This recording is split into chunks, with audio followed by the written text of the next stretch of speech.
I'm the guy that everybody wants to beat. You want to know the secrets? Yeah, I want to know the secrets. I got 99 of those damn flags. I just need one more. You should probably just get a strategy guide then. Pereira, E3 is about to start. Come on. Really? Strategy guy. Yeah. Yeah. KP, come on. Don't call me that. All right? What, to distract you from your year-old game?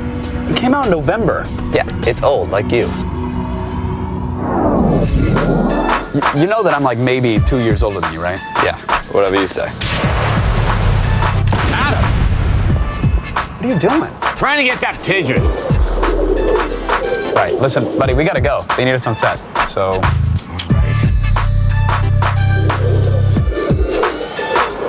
What is this, your grandfather? Shut up. Sorry, didn't know there were games with dinosaurs roaming the earth. Okay, one more time. Hold on, look out. Hey, it's companion cube. That's not good. Hey guys. Hi.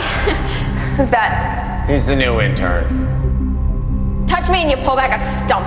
All right, let's focus. All right, they need us on set and we lost our glowy portal door thing, so we gotta figure something out. Come on, let's come up with something. There is another way out. You must bring me fresh baked pies. Olivia? Why would GLaDOS want pies? Because they're tasty. Just get us out of here. You just throw the companion cube into the incinerator. Yeah, we lost it. Just throw something else in there. Like what?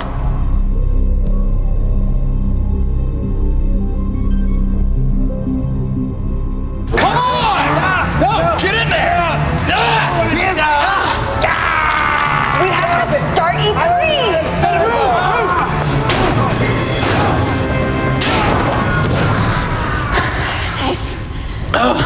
Kevin, where did you get that companion cube? I got it in the other room.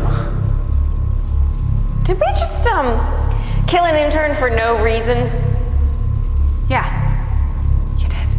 No, Morgan. We did it for E3. I'm getting too old for this.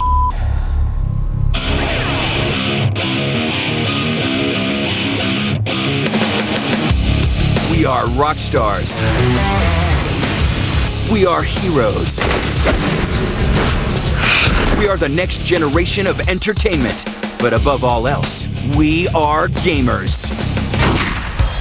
At first, they rejected us. Then they accepted us. And now, at last, they respect us. We are no longer pushed to the fringes of entertainment. We are now a force. We are unstoppable. We have arrived. Once a year, we gather as the world's top game developers unveil their plans for the next wave of cultural domination. These doors are closed to everyone, and only G4 can take you inside live. For the next 3 days, the pinnacle of gaming has returned to the Los Angeles Convention Center. With thousands of new titles and billions of dollars at stake, G4 is the only network that can cover it all. This is where the next battle in the console war will be fought. G4 presents E3 08 Live.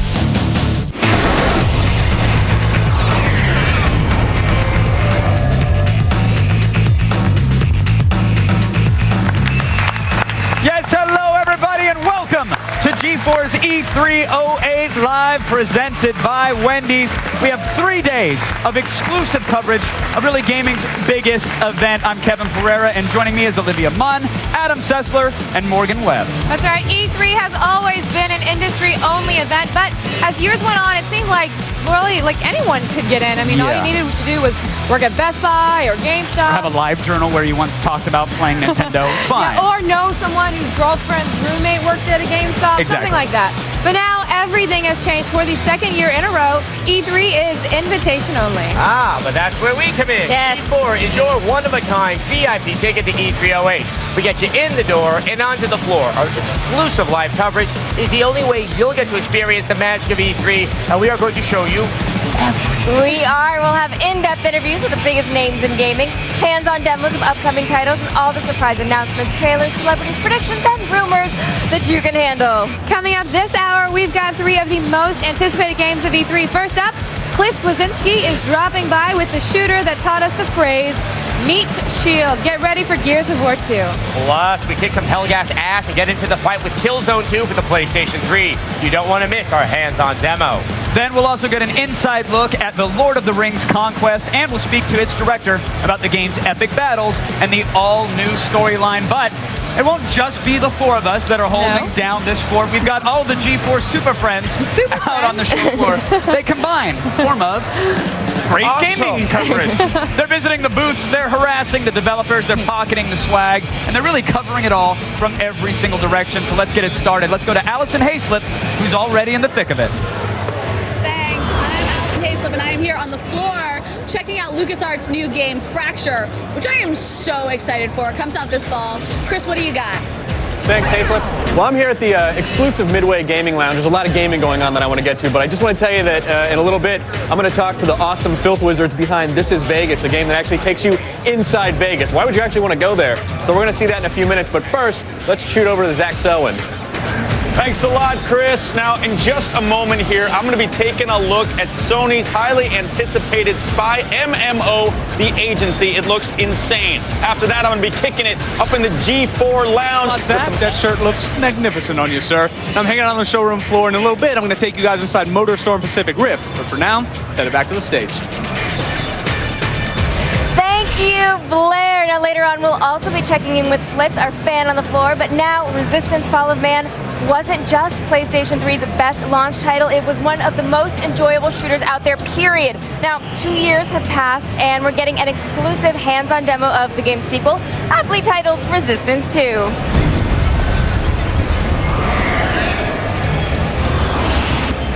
Please welcome Insomniac's president and CEO, Ted Price, who is here to give us a guided tour. That's right.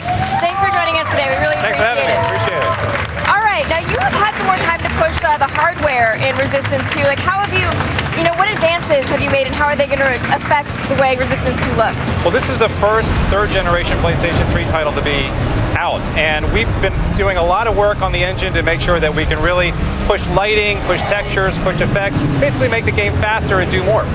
Okay, so what locations are we going to be seeing? I mean, are we going to recognize things that we've seen from the first game? We're going to be in a brand new environment. We're back in the United States. The Chimera have launched this massive airborne attack, and we're traveling across the country fighting them off. All right, let's talk about what we're seeing right now. This is a very small enemy that you're fighting right now.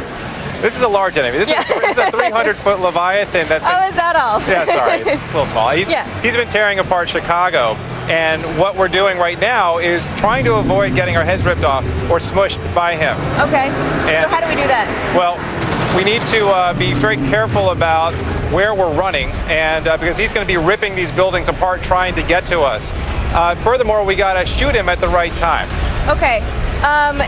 It really doesn't look like you can do anything to him. Well, actually, you can. So we're going to, in fact, we did actually get here. He grabbed us a little bit earlier in the demo, and we had to time our shot right to hit him in a very vulnerable place.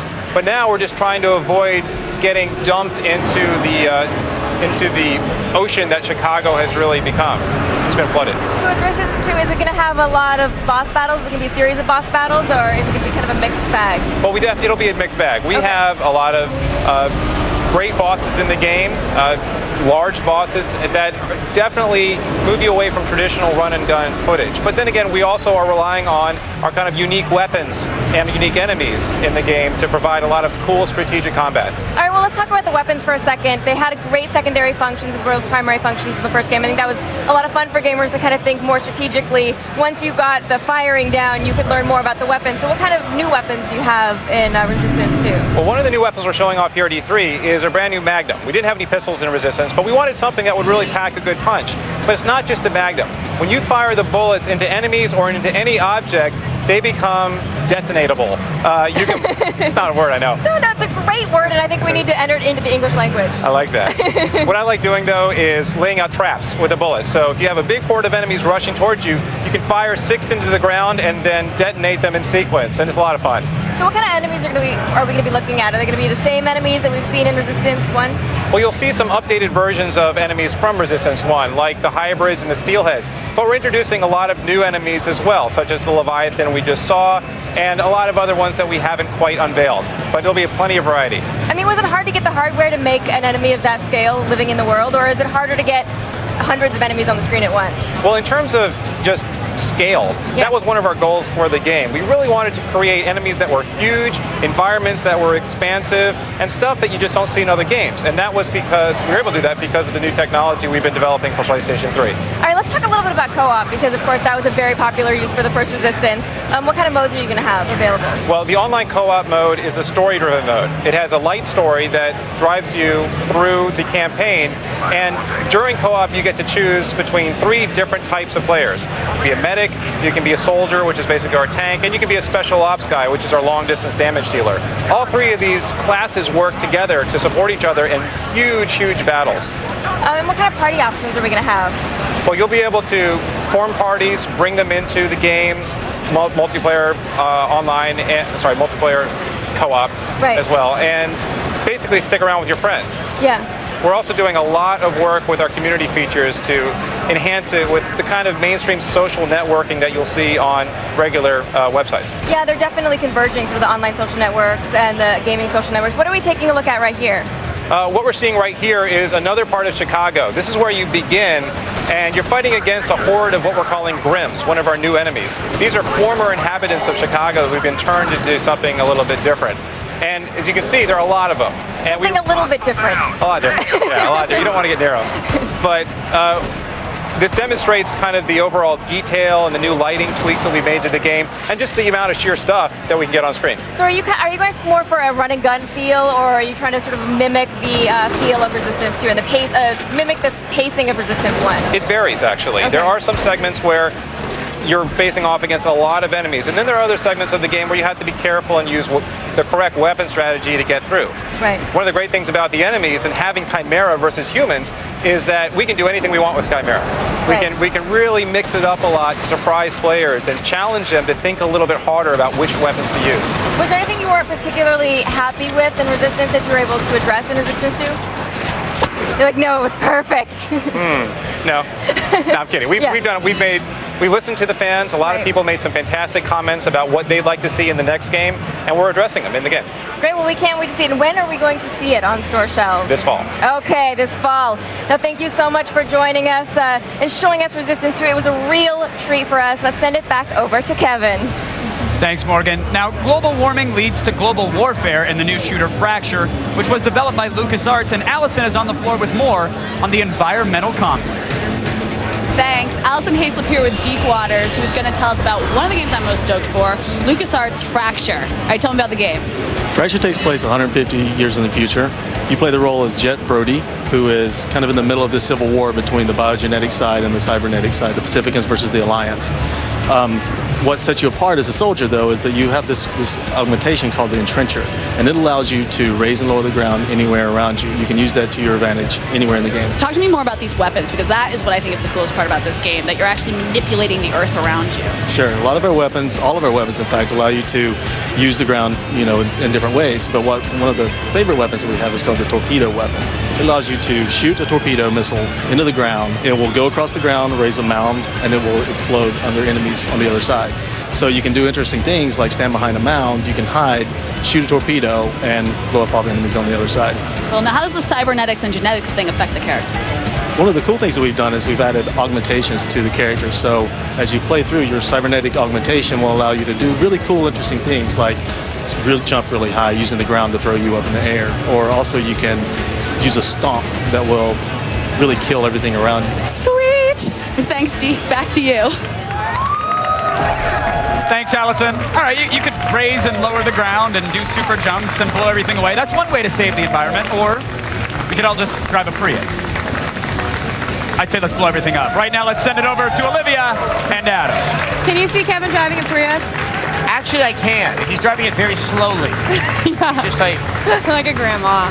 No, he drives a Subaru and he's very proud of it. You guys, don't go anywhere because E308 Live is coming right back with more of the games you've been waiting for. After the break, we'll get some FaceTime with the one and only Cliff Bleszinski. Yes, he'll be here showing up his latest game. You might have heard of this one. Gears of War 2. Oh, yeah. Plus, yeah, that one.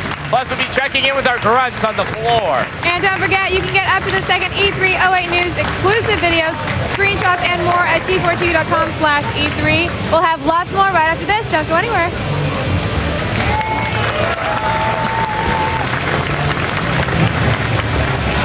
E308 Live is brought to you by Wendy's. It's way better than fast food. It's Wendy's.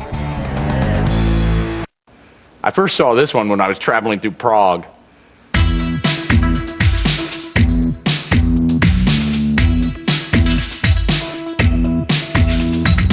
Geico probably thinks this is easy too. Dancing is good exercise. It works my glutes.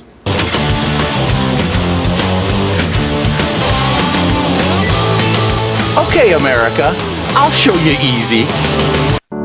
We really balance each other well. The balance is ridiculous. Yeah, because like Great. he motivates me to get going, do things. When he, starts to get a little type A, I'll bring him down a little bit. Lee has a powerful drive within him. I'm an intense guy. I always have a full plate. She'll tell me, Lee, relax, you can't control this. I think that difference between us is what makes us so great together. See how it feels to be matched based on compatibility. Log on and review your matches for free. eHarmony.com. Not doing what you want to do in life? There's a better way. Do what you love to do for a living. At the Golf Academy Schools, we're dedicated to preparing you for a successful career in the golfing industry. SDGA is an accredited golf career school that shares your love for golf. Call 1-866-588-SDGA now to get started on your path to a career in golf at one of our desirable campus locations. So quit just thinking about it and get out there. 7 out of 10 Americans have credit card debt. Like this single mom who couldn't make ends meet and fell behind on her payments. Or this couple who considered bankruptcy because of their debt. Call American Debt Specialists now and you can reduce or eliminate your debt fast for good. You'll have one low monthly payment that fits your budget. It's simple, legal, and proven. It was amazing. I'm glad I made the call. Call 800-834-7766 now. Hi, welcome to Progressive.com. Honey, what's all this? The insurance? Progressive motorcycle insurance. Yeah. RV insurance? Uh-huh. Boat insurance. But we don't have any of those things. Well, actually, I do. We do. We do. Surprise! Let's bag these up. Saving you money so you can buy more toys. Now that's Progressive. Call or click today. There's one show out there that keeps coming up. Hurl. It's good, unclean fun. Eat it! Eat it! The greatest gag reflex competition ever mounted. Don't puke, brother! Don't puke, eat more! It's gastronomic molestation. It will bring about the imminent destruction of the human race. Reality TV that's turning heads and stomachs. Hurl. All new Sunday at 7, only on G4. I was wondering why Gears 2 decided to go with 5 versus 5 multiplayer rather than allowing more players in each room. That is a very good question. Now, Gears of War is not exactly a Rambo game. I mean, it has that pop and stop action. Yeah. You gotta Work take as a little a bit of cover. It's about strategy, working a group, not exactly run and gun. I think 5 makes it a little more manageable, that kind of thing. But you know what? We fortunately have Cliff Bleszinski over there. Yes, everyone's so excited about that. Yeah, so we're going to take a look at Gears of War 2, He's so like we can a ask him god to ourselves. everyone. And he is. Hey everybody, welcome back to G4's exclusive coverage of E308 Live. This is the only place you're going to find all the latest news, interviews, and hands-on demos of the biggest and the best games. She's right, forget live vlogs. That is so 2003. Get comfortable in front of your TV and we will take care of the rest. But how about now we go over to Adam for the latest on chainsaws and meat shields. All right, our next guest is living the dream. A longtime gamer, he's worked his way from fanboy to E3 legend. Cliff Bleszinski is here with the sequel that everyone wants to play. Game designer Cliff Bleszinski has come a long way from his early Jazz Jackrabbit days. His groundbreaking work on hardcore shooters like the Unreal series, Gears of War, and its upcoming sequel has made him a superstar in the gaming community. Carrying around a gun with a chainsaw attached will do that. With his unique and creative approach to game design and ability to push the envelope even further, Cliff Bleszinski has come into his own as one of the true giants of gaming. All right, Cliff. Yes, clap for Cliff. Clap for Cliff. Clap for Cliff. There you go. Always good to see you. It's good to see you, man. Now, before we get into your demo as a single player, I want to talk about another aspect of the game that's a little tougher to actually demo on a stage, and that's the multiplayer. Hell yeah, man. So let's just first do the co-op. I know there's some people out there that said, okay, maybe it's going to be 4-player co-op, but it's 2 players, and there's a very good reason why. I would love for you to sort of give that. Well, I mean, the main story is still about Marcus and Dom, and we're big fans of co-op. We love it. But we wanted to stick with 2 players in the campaign. I mean, if you've ever played like a 4-player campaign that has an intricate story, often like player 3 will get ahead of the other players. You'll start triggering cutscenes, and the more players you get involved, the more the story can tend to degrade. So we sat down and we're like, okay, let's keep it Marcus and Dom, and then what can we do outside of that? We came up with this great mode called Horde, and it's basically up to 5-player co-op, and it's like, I like to pitch it as like Smash TV meets Geometry Wars. So it's like wave after wave of locusts coming after you, everybody's backs up against the wall, all hell's breaking loose, and it's a heck of a lot of fun. Yes, I actually say it is. Okay, with that, I think we're going to get into the single-player demo and see real time, as we did yesterday, Gears of War. Yeah, so this is a section from the campaign. Marcus and Dom are traversing a sinkhole. It's very precarious. There's nasty locusts all throughout, and there's a little bit of surprise at the end, and it's a lot of fun. Let me fire it up. So what are the circumstances that brought Marcus and Dom to this point of the game? Well, the thing is this is like 3/4 of the way through the game, and we've kept it incredibly vague as far as where they're going and what they're doing. But this is right near Jacinto, which is humanity's last safe location. You can see this beautiful vista right here, and we kind of, there are the cranes falling down right there. In the main campaign, Marcus takes control of the other crane and will actually drive Dom across to the other side. Get a little vertigo moment going on right here.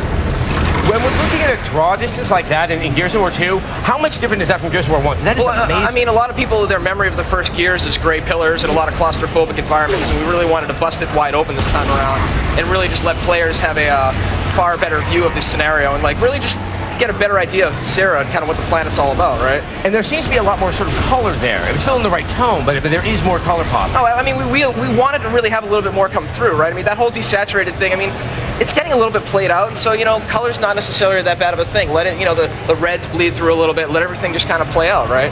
Oh, here's the Mauler. This is basically a boomer with a shield, and he has an explosive flail. And you notice Dom's trying to unload on him right now. Very unsuccessfully with the shield coming at us. And if I can actually finish him off, I can take his shield away from him and use that as portable cover. And that is a new aspect of the game. And oh yeah, and you can use that in multiplayer as well. Oh, he's going to charge at Dom right there. Ooh, sweet, we took him out. Now I'm going to grab that shield, pick it up. A Reaver just landed. Reavers are those kind of flying squid-like creatures, right? We saw them at the end of the first one, but you never really interacted with them. Yeah, you killed a bunch of them, but this time they actually land. I'm going to plant the shield into the ground right here. Protects me against the rockets. Open up my Hammer of Dawn to blow this guy into itty-bitty bits. Boom, there we go. Can you only use the Hammer of Dawn against those? Or oh, you can use the Hammer of Dawn against everybody. You can use it against your friends, you can use it against your enemies, you can use it against your neighbor. Can you use other weaponry to take out that enemy? Yeah, you can basically just, you know, whittle them down with the various bullet-based weapons, right? Knock this guy out. Let me curb stomp this guy, the curb stomp. Oh, of course, it's back. God, Cliff. You gotta let's give it up for the boot to the head, people. Yeah. It's always a crowd pleaser. See, don't try that at home unless you're doing it in a game. Or unless you're backyard wrestling. That's true. These are tickers. These are new enemies. These are kind of like these improvised explosive devices. If I hit them, I can launch them in the air and take them out. And this is our damage other enemies. Oh, absolutely. This is our Scorched drone. He's got a little explosive backpack, which I just shot, and he's going to pop now. Here comes another ticker. Melee that guy. Blow this guy up. I'm on fire today. I can't lose. Yeah, this is really impressive. And you're talking to me at the same time. Yeah, you know, I can pat my head and rub my belly at the same time, too. I multitask. Well, hey, when I need that skill being performed in front of me, I know who to call. Finish this guy off here. Let's see if I can pick him up. Stomp him again. That'll work. So now I'm going to grab the Scorcher, which is our Gears flamethrower. Okay. And this is a nasty little weapon where you shoot people in the multiplayer, you'll hear them actually screaming, which is always incredibly fun. Very and nice. If I active reload this perfectly, the shot will go further. You see there. Move through here. Oh, more tickers. Little buggers. go ahead and move on in this building here. And you might have seen the grapple drones in our earlier demos. They use the grappling hooks to kind of climb up. You can actually shoot the hooks and make the guy fall. There we go. Oh, I'm getting totally hosed now, the weapon you're using, while it was in the original Gears, it has been a little bit modified for this one. Well, the weapon that we had right there was the Gorgon. That was the Locust burst pistol, essentially. And that's essentially kind of a Robocop pistol, right? Where you can kind of take somebody hostage. Oh, the building's collapsing now. I'm going down. It's amazing. It's the second Robocop reference in 2 days of our coverage. It's one of the greatest sci-fi films of all time, right? I'd buy that for $1. And very good. I like that. Now the building's collapsed. I'm going to traverse to the next area. It's kind of hard to talk and demo at the same time because there's so much stuff going on in the game. We wanted to pack it with water cooler moments. This is the Locust Priest. He's Cantus. He's using these nasty ink grenades on me to kind of try and flush me out, but I'm going to go ahead and burn him a little bit. You want them regular or extra crispy? Let's have some extra crispy. All right, sounds good. Now we got guys climbing up. Let me throw a grenade over there, blow them up. Incoming! Go to the Hammer of Dawn. Finish him off. Oh, you bastard. Oh, Claire. I died. All right. I gave it the college try. Hey, nonetheless, let's just say I play Gears a lot. You still went further than I can usually do without, Did you actually beat it on Insane, though? That's what I want to know. Kevin did. Yeah, Kevin's hardcore like that. Yeah, I'll definitely give credit to Kevin over there. So I think it's a couple more questions. How many more new enemies are we going to see in this? Just in the short demo right now, I think I can name 5 things that we didn't see in the original Gears. Well, we have boomers with all sorts of new armor right now. They have new weaponry. There's a boomer that wields the Gatling gun, which is the Mulcher, which you might have seen in the stage demo, which is named appropriately because it basically turns your enemies into itty-bitty, pulpy bits, right? We have the shield one that you saw. We have Reavers landing. All sorts of new boss monsters. We got the Tickers, Scorch drones. I mean, there's just piles and piles. It's, in Gears 1, it was kind of like you'd be fighting 3 or 4 locusts at a time. Now we have scenes where there's crowds coming at you, so it's not just like the Locust entourage, it's more like the Locust horde, right? There's like masses of them coming, and it feels really, really epic, and it feels really, really tremendous. Epic is a fitting word, both given, the fact of, you work at Epic. See what it is? Full circle, right? There you go. Exactly. Full circle, Cliff Blazinski. Cool. Thank you so much for coming by. I cannot tell you how excited I am about this game. Really looking forward to it. And stomping our foes right there in the curve. Let's take it back over to Olivia and Kevin. All right, actually, I want to take a second to just applaud Kevin Pereira. That accomplishment. What, the itty-bitty pulpy bit? Yeah. Oh, the beating on Unsane. Yes, thank you. Thank you. I would have Just not been able to pull off that hammer kill Just either, a second for you. Thank you, Feel Olivia. good, No, right? I like it. And then let's continue. All right, guys, it's time to hear what you think on our latest X poll. One of the biggest questions on everyone's mind is, what's the best new addition to Gears 2? Is it chainsaw dueling, meat shields, or new executions? Ooh, good options. Tell us what you think at g4tv.com/E3 or text E3 to G4TXT. That's 44898 on your mobile phone. That'll let you vote. And of course, we'll have the results a little bit later in the show. Now, all of us here are E3 veterans. We've seen it all and done some things we actually won't admit to. This year, we're changing things up by adding a new G4 correspondent to the mix. Yes, bringing you the fan perspective on everything that's going down. And he is a fan. We've enlisted one of our viewers. Yes, here's Flitz with a floor report. Hey guys, it's Flitz here at E3. I bet you're wondering, what's Flitz doing at E3? Well, it just so happens by the graces of G4, I am the only normie on the floor. That rhymed. Yes, I'm not an MC, but I am excited to be here. I got Fable 2 to my right, Capcom's playing Dark Void off in the distance, we got Konami, we got Square Enix. But my goal is, and I'm gonna need your energy for this, I need to find Street Fighter 4. I wanna play as a 2D, 3D, cel-shaded Ryu. I'm excited, so what I need your energy because I'm gonna be here all day. I'm gonna do my best to visit every last single booth in this building. So, you pass me your energy, you pass it to me, and then I'll create a spirit bomb, but I'm not gonna blow up an evil villain or a planet. I'm gonna use that energy and I'm gonna explore the floor. This is me, exploring. So sit back and enjoy. Well, stand up and enjoy, I don't care. I just wanna have fun and I wanna convey my fun. Dude, yeah. Fun times. And he was asking for more energy? I was like, does he need our... You know what? Let me have my own energy, Flitz. Yeah. Way too much. He's got it covered. I like it. Just a little bit more time with us, and we will break him down. Oh, yeah. He will be crying and lamenting and hating the biz. But I love how excited he is, because that's what it's like. You know, it's invitation only, but we were able to sneak in a fan. Yeah, so thank you, Flitz, for doing that. Thanks for your energy. We appreciate it. Yes. We're going to coast on it from here on out. We're going to need yours. Yes, Flitz will be back with more floor reports later on, so thanks for that. So, you guys, it's time for a quick break, so don't go anywhere. When E3 08 Live returns, we're going hands-on with the PlayStation 3's other long-awaited shooter, Killzone 2. And later we get a closer look at the flashy reboot of Prince of Persia. It's got a new prince, a revamped art style, and the Assassin's Creed engine, so we're in. It's all coming up next. Don't miss it, everybody.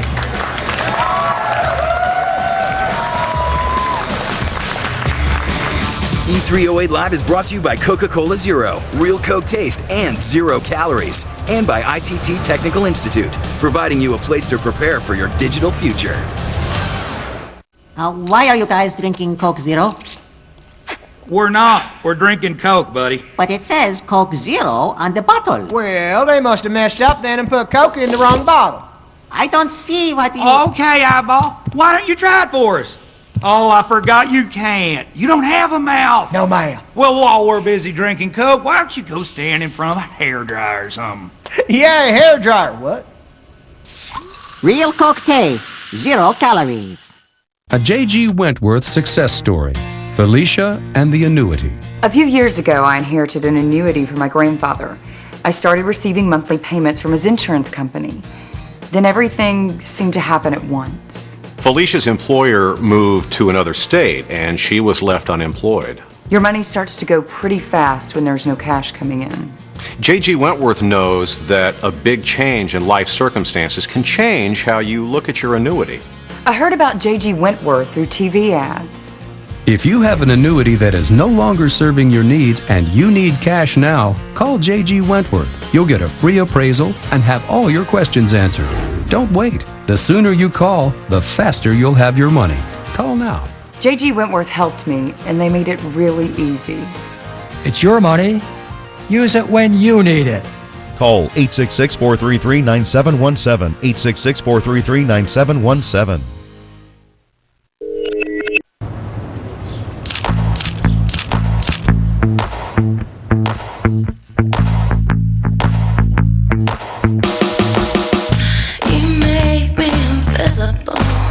The premium Dell XPS M1530 with Windows Live Photo Gallery. Load, edit, and share your photos. And for a limited time, get a flip video camcorder, all for just $9.99 or finance for less than $2 a day. Go to Dell.com or call now.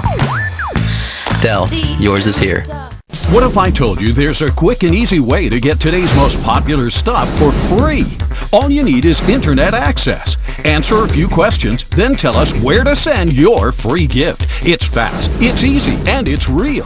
Thousands of people have already claimed their free gift. I thought it was too good to be true. Then I got my free Xbox. I got a free Xbox for my son.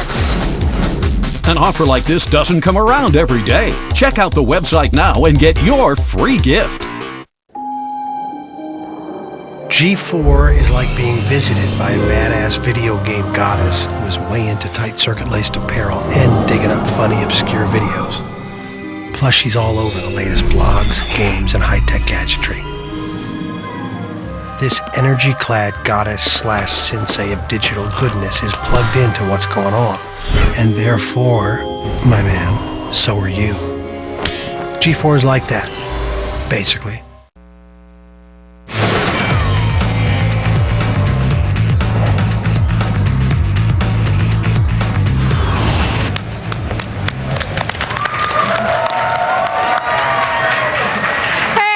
Welcome back to E3 08 Live Day 1. Everyone is really excited about this. It feels so good to be up here. Yeah. Now, we just showed you Resistance 2 and Gears of War 2, and that is only the beginning. Later on, we've got Star Wars Force Unleashed, The Lord of the Rings Conquest, and there's so much more I can't even name them. There's a ton. E3 08 is shaping up to be the biggest show ever, and we're bringing you every game we can get our hands on. That's the whole reason G4 is here, to make sure you don't miss a thing. But right now, let's go over to Kevin for some Hellgas stomping action.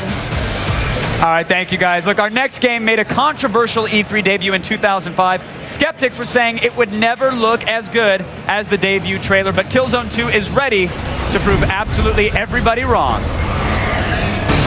Guerrilla Games takes the conflict to the alien world with the highly anticipated sequel, Killzone 2. This PS3 exclusive features stunning visuals, multiplayer mayhem, and action sequences that feel like they came right out of a Hollywood blockbuster. The wait is nearly over. Liberation is coming soon. And here to help us find our way through the chaos, Sony's Kyle Schubel. How are you, Kyle? I'm doing great, Kevin. How you doing? I'm doing pretty good. I kind of have my shoe firmly wedged in my mouth. Listen, 2 years ago, you guys showed footage of this at E3, and people were saying, look, that is not in-game, this is pre-rendered, whatever. And it turned out that it was target gameplay. Yeah. A year later, you guys demo this thing again, and it looks pretty damn close to the target gameplay. Absolutely. Where are we now? Here we are, another year later. We're seeing the game being played right now. Take me through what's been done. What level are we at here? Okay, well, what you're seeing here is basically alpha closing on beta level, a level here that So we're just still really calling has to this look alpha and feel. stage footage, I would even call though it it alpha looks- stage more than anything. We've got all the bells and whistles are in now. Now we're in that polished stage. See that lighting in the background there? We've got things going on. The entire environment feels like you're there. It feels real. We're looking through that window now, the virtual window, where you can see this warehouse, and it feels like it's dirty and gritty. All of that's what's come together. Yeah, it looks like the environment itself has just an incredible sense of weight. Exactly. All right, so get us caught up on the story. I mean, it might have been a while since anybody's touched Killzone. So what are they in for? Okay, well, Killzone 1, you had the Helghast were invading Vector. They were basically attacking the ISA, and we knocked them back, and we basically broke the back of the invasion. Killzone Liberation, the PSP game that came out a few years ago, that one picked up with mopping up the last Helghast forces on Vector.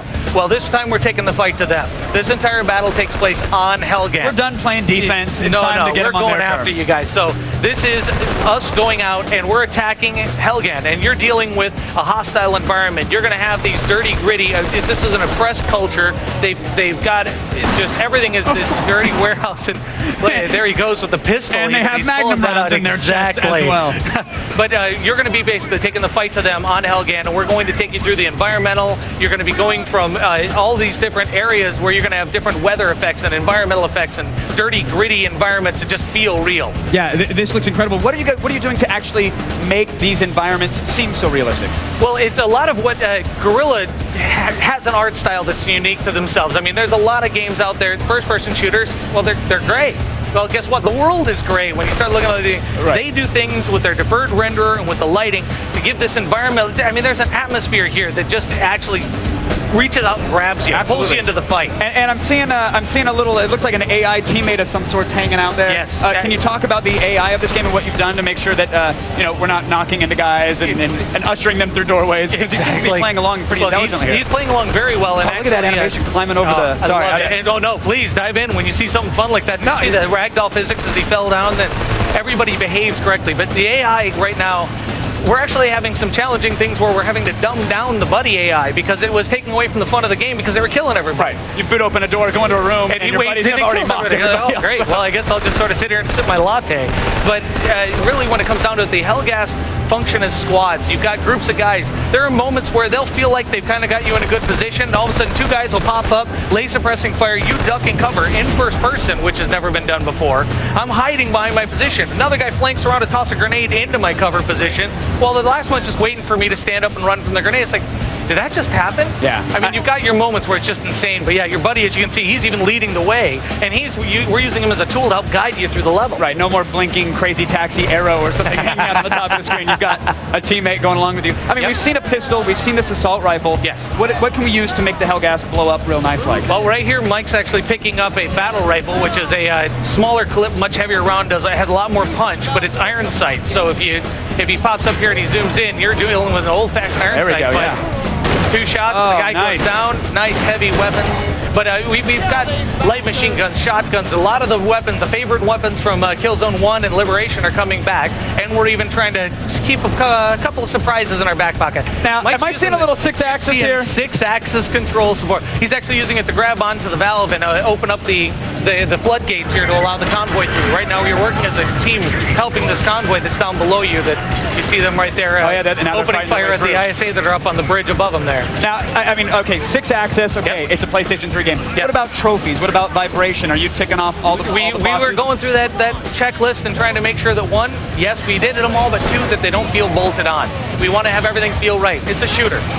Rumble was easy. That one we could fit in. There we go. Six axis works. Got some nice stuff, and then you've also got the trophy support. And we are going to wholeheartedly support trophies, but we aren't telling you too many details yet. We want to save that until we get a little closer to the. That's fine. That's public allowed. beta. You got to save something. What about multiplayer though? Because you said first-person shooter. We're ticking off those checkboxes. Hell yes. This has got to have some good online support, right? It does have online support. We're doing a great deal with the community. We're going to have 32-player online, squad-based, multiple classes. We're doing a community integration where we can carry you from our Killzone.com website, follow your stats and tracking in clans, issuing clan challenges, going straight from the website to the PS3. Just really trying to and you said all this, and I have to pry more because that's apparently not it. There's even more to announce? There is even more to announce, but we're holding off on that. We're announcing bits as we go through E3. Every day we're giving a little bit more. So you guys caught me too early. Sorry. Okay, well that's fine. We got plenty there. I We'll appreciate figure it that. Is there a planned release for Killzone 2? Is it still a window February. time? February. Next February year? 09. Are we gonna hit it? Yes. I love this stuff. We're running for it right now. Favorite weapon? Personally, I actually still really love the M82, the basic assault rifle that you see right behind me. It just feels right. It feels like a real gun firing real bullets. Yeah, that's one thing Killzone's always done right. No ray guns here. Yeah, from the depth of field to the cover system, the physics, the AI, everything looks to be on point. So good stuff. Congrats on that, Kyle. Thank you so much for coming a on lot, and showing it off. That's Killzone 2, everybody. Look for it in February. And, keep refreshing those blogs because apparently there's a lot more info out there in the days to come. Right now, we're going to go back to Adam and Morgan to hear from our digital peanut gallery. All right, thank you, Kevin. That was great. So, it does. It really does look that good. It looks amazing, guys. Yes. Good job. Anyway, for what our viewers think about Killzone 2 and everything else we've seen today, well, for the early part of today, we're not going to wait for emails or facsimile machines. Instead, we'll find out right now in the virtual audience powered by Stickcam.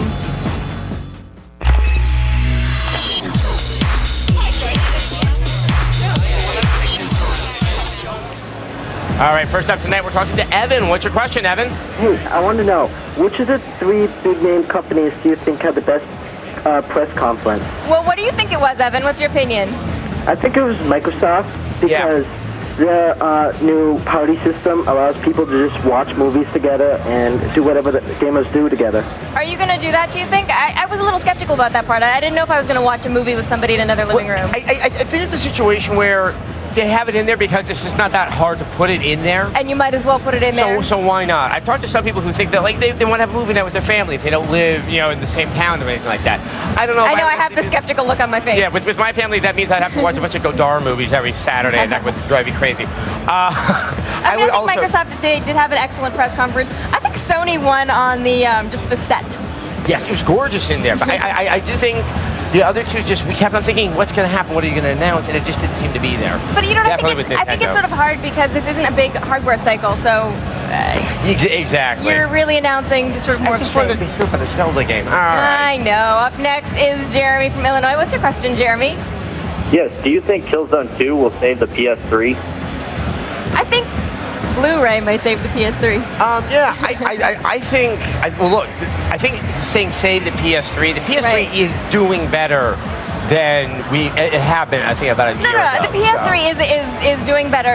It has the Blu-ray player. We personally know a lot of people like in our crew who have been picking up PlayStations because of the Blu-ray player, and then they're thinking, well, what game should I buy? And I think Killzone's a big, strong candidate. I think Killzone has the potential to do I think the other well. is Little Big Planet. I think that's actually right. I think that's really going to broaden the appeal of the console. Okay, next we got Aaron from California. What is on your mind, Aaron? How you guys doing? Of the showcases that happened these past 2 days, which company do you feel had the most control of the gaming industry? What do you mean by most control? Meaning, with Microsoft coming out with their new setups, what they're doing with the parties, and with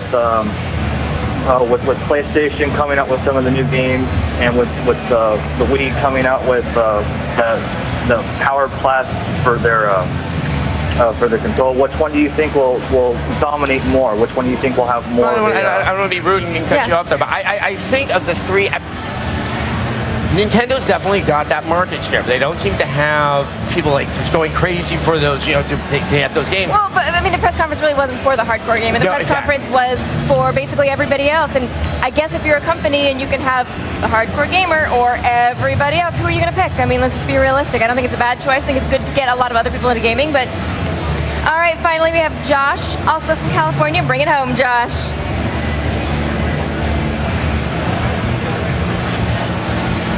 Are you hearing Josh? I don't think I heard Josh. I think there may have been something. Anyway, all right, sorry we don't have Josh. Sorry, Josh. We'll try to get you a little bit later in the show. Virtual audience, thank you so much for coming by. We will check in with you throughout the week for your take on E3. So you should dress for the occasion. Put on a button down. Let's send it back over to Olivia. Or a bright yellow dress. Hey guys, we'll be right back with more E308 Live, including a look at the new and improved Prince of Persia and the latest offerings from Electronic Arts. And remember to keep your iPod fed with the latest E308 videos. Download G4 Special E3 Podcast at g4tv.com/podcast. You guys don't go anywhere. We'll be right back.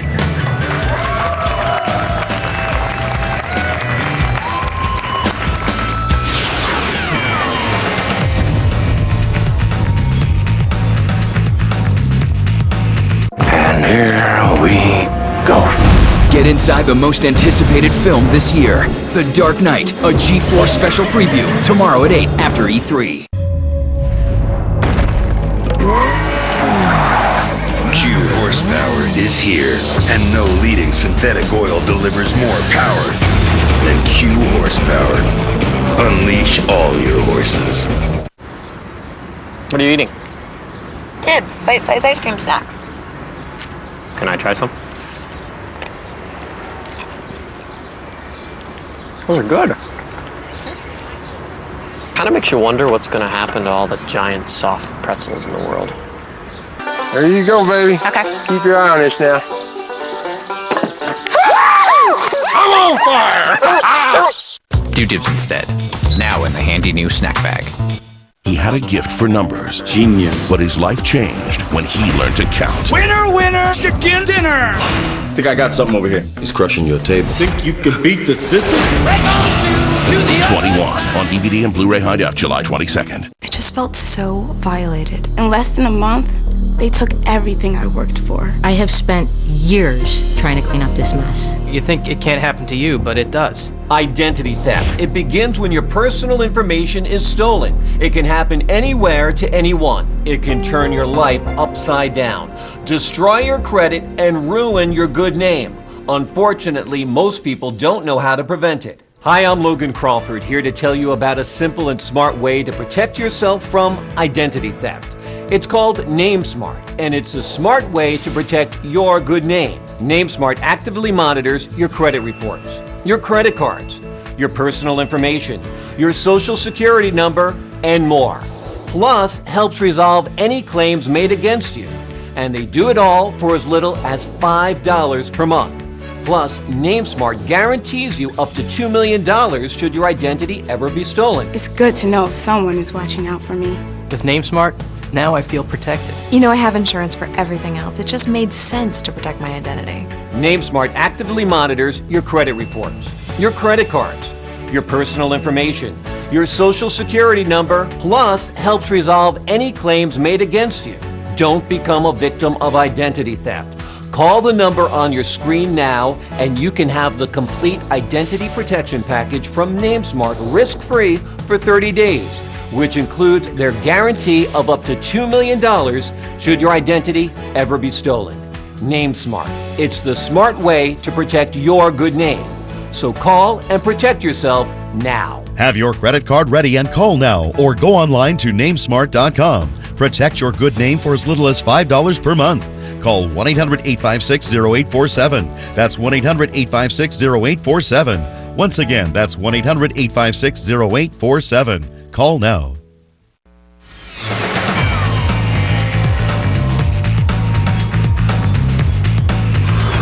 Hey everybody, welcome back to G4's exclusive live coverage of E308 Live. We've got all the games you could ever want to see, even the ones you didn't even know you wanted to see. Yes, we're going to force your eyeballs open and make you watch. But right now, it's time to check our video viewer mail and answer some questions from you guys at home.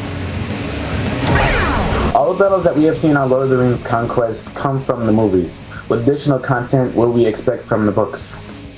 Okay, well, we've been told that Pandemic is working on including battles that never made it into the movie, so I guess we'll see more in a second. Yeah, we've right? got a hands-on demo and an interview coming up very shortly. But you know, they're working with Weta, who did the effects for the film as well, so you know it's going to look and feel authentic. And they're working on a level based around Balin's conquest of Moria.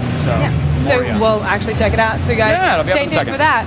If you've got a question about anything happening here at E3, you can get it answered and accurately. All you have to do is send us a video viewer mail. It's easy. Head on over to g4tv.com/E3 for all the particulars. But right now, let's go over to Morgan for more on Conquest. As if 3 movies and a couple games weren't enough, the Tolkien universe is getting some more love this year with Lord of the Rings Conquest. You'll relive all of your favorite battles and experience ones that you've never seen. The Lord of the Rings Conquest is a brand new take on the series, courtesy of Pandemic. Following the same style as the studio's popular Star Wars Battlefront series, you must lead an army into battle and win at all costs. Created with assistance from Peter Jackson's Weta Studios, the game is set to be the most epic Middle-earth adventure yet. Players will be able to fight for both good and evil in 2 separate campaigns and wage war against one another online.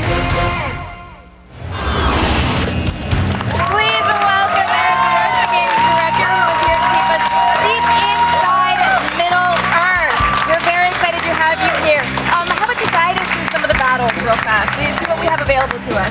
We're going to have a ton of battles available in this game. We've got Helm's Deep, we've got Minas Tirith, we've got the Black Gate, and you even get to go a bunch of places you've never been before, like the Shire, Rivendell, the Mines of Moria. So it's going to be a blast. So, but is everything that's going to happen in the game, did that come from the book, or is that something that you guys took a little liberties with? We've got everything from the films and a bunch from the book as well. Like we've got a battle of in Minas Morgul, which is this evil fortress that you just see in the movies, but you don't really get to explore, that you get to fully explore in the game.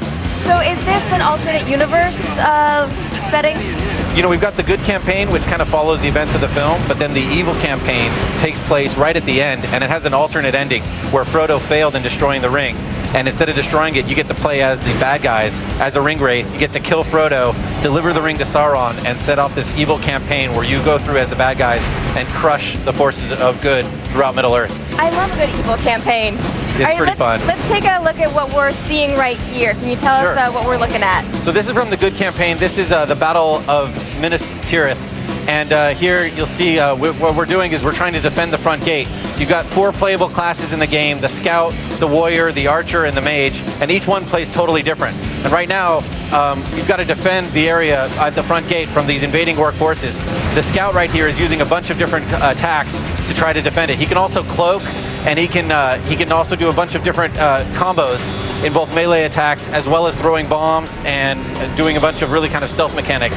So he's sort of the rogue character. Exactly. He's your rogue thief fan character. So let's talk about some of the other characters that are available. Sure. We've got another character too. We've got the mage, who's our magic user. We've got the warrior, who's our melee specialist, and we've got the archer, who's our range specialist. So how do you choose between these characters when you start a game? It really depends on what your personal preference is. If you're more of a shooter fan, you might want to stick with the archer or the mage. They're more of your blaster characters. They play like a third-person shooter, much more like Star Wars Battlefront. If you're more of a melee fan, you might want to play the warrior or the scout because they're more, you know, kind of violent in your face. So we should talk about Star Wars Battlefront a little bit. How does this game relate to that game? Oh, well, you know, we after working on Battlefront 1 and 2, we really wanted to take this game into a whole new area. So we took the open battlefield type game and we took it into the fantasy setting. And with Lord of the Rings, you've got this rich universe, a whole cast of new heroes, and melee combat. So it really kind of is a next extension of the gameplay. So we heard that you were able to get some of actually the special effects from the movie houses into your movie. I mean, how did you integrate that material? That was really cool, actually. With the next-gen technology, we're able to get the actual Ints, the Trolls, and even the Balrog from the film into the game as a playable character. So you can actually play as a Balrog? Yes, you can play as a Balrog. We should talk about the evil campaign and how its gameplay differs from the good campaign. Well, in the evil campaign, you get to play as all these really powerful evil forces. You get to play as Sauron, the evil lord. You get to play as the Balrog. You get to march through the Shire, setting Ents on fire. You get to play as a troll, pick up enemy guys, bite their heads off, and throw them across the battlefield. So you get to do a lot of really bad things that you wouldn't be able to do as the good guys. So why am I going to play the good guy campaign? If you're a fan of the films, you know, and you want to relive the battles any way you want, you can do that, but it's really all about the bad guys. So let's talk about this environment right here. How much of this castle do you have to move around in? You know, our environments are huge, actually. This is Minas Tirith. Minas Tirith is basically like a wedding cake. It's got 7 layers. We've got the entire first 3 layers of Minas Tirith modeled in this game, and you get to play through starting at the front gate all the way up to the top where you're looking out over the battlefield. It's pretty impressive. And then you're going to hit all of those points during this battle right here. Yeah, what you do is you basically, what we did is set up scenarios like playgrounds, like we did in Battlefront, where we allow moments from the films to happen, but it's up to the player to kind of make those things happen. So he still has the freedom to play any way he wants. Do you have arrow management? Arrow management was a huge part of the book. I think people who've only seen the movies don't realize how much time Legolas spent managing his arrows. Is there arrow management in this, or do you have unlimited ammo for that? You know, we've got different kinds of special arrows that you need to manage. We've got a fire arrow, a poison arrow, and a triple shot arrow, and you need to manage those and make sure you're using them at the right time. Okay, cool. Oh, it looks so awesome. I'm so excited about this. We should talk a little bit about multiplayer, because I know that people want to go slaughter their friends online. Absolutely. It's the first thing people usually ask about. So what kind of tactics are going to be available to us?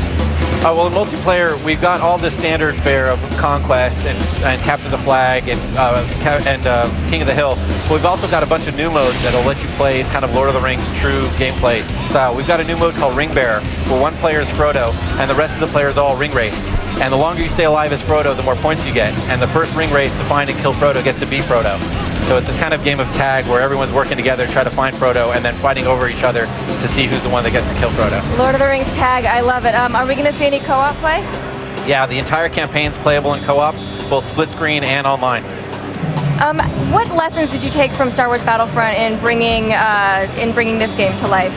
I think we started from making sure we wanted to have a game that was fun in both single player and multiplayer, and kind of the same game, so if you knew single player, you knew how to play multiplayer and vice versa. But what we've brought is a whole melee component and this whole Lord of the Rings dynamic to the Battlefront experience. This, in a way, is kind of the spiritual successor to Battlefront. I mean, do you feel honored? I mean, you've worked on games from 2 of the biggest, you know, entertainment and geek franchises in history. Yeah, it's pretty much a dream come true. And who do you think would win in a fight, Star Wars nerd or Lord of the Rings nerd? I'd say probably Lord of the Rings nerd, because he's more likely to bring chainmail and a sword to the fight, and the Star Wars nerd's probably got a plastic lightsaber. That's true, I probably would bring mail. So we would love to have you back sometime. Do you have anything new you could bring us on X-Play? Yes, actually, I think we're premiering our new trailer on G4 coming soon. So it's we're really very cool. excited to see it. I know that everyone's very excited for this game. Thank you so much for coming by with Conquest. Thanks we really for having me. Appreciate having Appreciate you it. on. I know. Let's send it back over to Adam and Kevin. Nobody's going to play the good campaign. I mean, come on. I just realized Morgan just snagged content for X-Play right there during the course of the demo. She's good. So that's really She's real good. All right, earlier in the show, we asked you, what's the best new addition to Gears 2? Yes, is it chainsaw dueling, the meat shield, or new execution? Well, our counting monkeys, they really are monkeys, have tabulated your votes. And they say that 42% of you love chainsaw dueling, with meat shields running a very close second. It's funny, every making up documentary you see about Gears of War, every interview that you see with Clippy, that he had to fight and convince people that the chainsaw bayonet was a worthy addition to the game, that this would be an awesome gameplay mechanic. And here, not only did it turn out to be just a pivotal moment in gaming for so many people, you know, it's a memory that they love, but now it's the most hotly anticipated feature for the new game. And in multiplayer, is so much better, because now it's not kind of a coin toss. You have to keep tapping that button to see if you can withstand and you can win that. And if both of you are tapping fast enough, you kind of break away. And you're not in God mode. So other people in multiplayer can be shooting at you. So you have to really decide whether or not you want to get into that. And are you going to be the one guy in the middle of the map who's just chainsawing back and forth with someone else until someone wins? No, I'm the guy shooting the guy's chainsaw. There you go. I know that I can hit I didn't know which style of gamer you were. I can hit that guy if he's standing there. I am excited. I mean, the fact that the meat shield and the curve stomp were both up there as well, says to me that there's enough awesome features in this game to make it as over the top and action packed as people are hoping for. Yeah, I mean, I think it's going to be absolutely awesome. Yeah. I think so far, Fallout 3 sniper headshot and a Gears of War 2 head stomp have got the most applause from anybody out here. And that's in 3 hours. there's plenty more coming up as well. We also need your votes for another upcoming gaming event when G4's Stay Out of the Sun Summer continues with X-Play presents, hey, that's your show, G4ia 2008. It's G4's fan favorite award show. After that, Adam and Morgan circle the globe on a whirlwind gaming tour. First, we'll head to Europe's largest gaming expo, the Leipzig Games Convention. Then we're coming back stateside to the biggest indie game festival on earth, the Penny Arcade Expo. Love the packs. Do not miss any of X-Play's summer specials, starting with the 1-hour award extravaganza that is G4ia 2008 on August 7th. Just check out all the info and the details by logging on to g4tv.com/xplay. Now, coming up after the break, we'll be taking a stroll on the Angry Red Planet for a look at Red Faction Guerrilla. And yes, everything's destructible. Thank you. There's more after that, including a look at Ubisoft's reboot of Prince of Persia. You will not believe the game's bold new look. And remember, you can watch the best of our E3 08 coverage whenever you want, starting this Thursday, July 17th. Look for G4 On Demand on your channel lineup. Check g4tv.com/VOD for more info. Be back.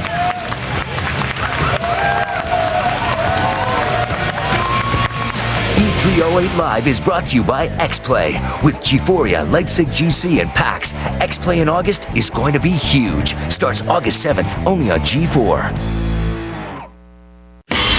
This August, X-Play's got game as Adam and Morgan travel the globe, bringing you the biggest gaming conventions in the world. You want to see them, and we've got them. Starting with G4's fan favorite award show, G4ia. Then on to Germany's Leipzig, Europe's battleground for console domination. And PAX, Washington's huge indie gamer culture party. We just got done playing Metal Gear Solid 4. I gotta say, this is now one of the must-have games. This August, X-Play's got game all month long, starting August 7th. Part of G4's Stay Out of the Sun Summer. I think what it is that you don't know it until you have it. Because I heard that in the past. You always hear these people being like, oh, well, she's not right for you. You'll know. And I'm like, okay, yeah, well, you'll know. Well, this is what they were talking about. When I first heard him on the phone, I thought he was really sexy. I love this girl to death, and Anne-Marie changed my life because I was going in 100 different directions. It is easy to be with Lee. It's easy to love him. She is extremely happy, lighthearted, doesn't let things get to her, and I learned from that, and I'm jealous of that, but she's bringing that into my life. I'm much more laid back and kind of go with the flow. Me, not so much. Yeah. Anne-Marie allows me to be who I am. I mean, as long as I have her, that's it. See how it feels to be matched based on compatibility. Log on and review your matches for free. eHarmony.com. Hey, if you're creative, there's a really cool website you need to check out. ContactCollins.com. Come take a journey and explore career training in film and video production, game design, or graphic design. Graduates from Collins College have been hired at Sony Online Entertainment, Intel, and Comedy Central. Find out more at ContactCollins.com. That's ContactCollins.com or call 888-823-0999. Call or click now. Here at this modern-day watering hole, this urban Serengeti, it's man meets reptile. So, Lucy, what are you doing? Just a little online shopping. You should check out Geico.com, get a free rate quote. If you like what you see, you can buy it online, over the phone, or at your local Geico office. Cool. Remarkable. Oh, no. Help! Did you hear something? Geico. 15 minutes could save you 15% or more on car insurance. It may have been a messy divorce that suddenly cut your income in half, but not your bills. It might have been an injury, an illness, or your boss just cutting back your hours. It doesn't really matter how you got in over your head. It only matters that you are and that we're here to help. If you've got over $10,000 in credit card debt and you can't ever see breaking free, then call J. Warren Financial and do it now. Being in over your head is a vicious cycle. One day late, they charge you a late fee. Miss a payment, they double your rate. You just don't think it's fair, and neither do we. This is not bankruptcy or just a simple rate reduction plan. We fight for you using our proven experience and the insider programs the credit card companies try to hide. If you owe at least $10,000 to credit card companies, you owe it to yourself to call J. Warren Financial at 800-768-6603. Just because you got in over your head doesn't mean you have to stay there forever. Call 800-768-6603 today, and we could be on your side tomorrow.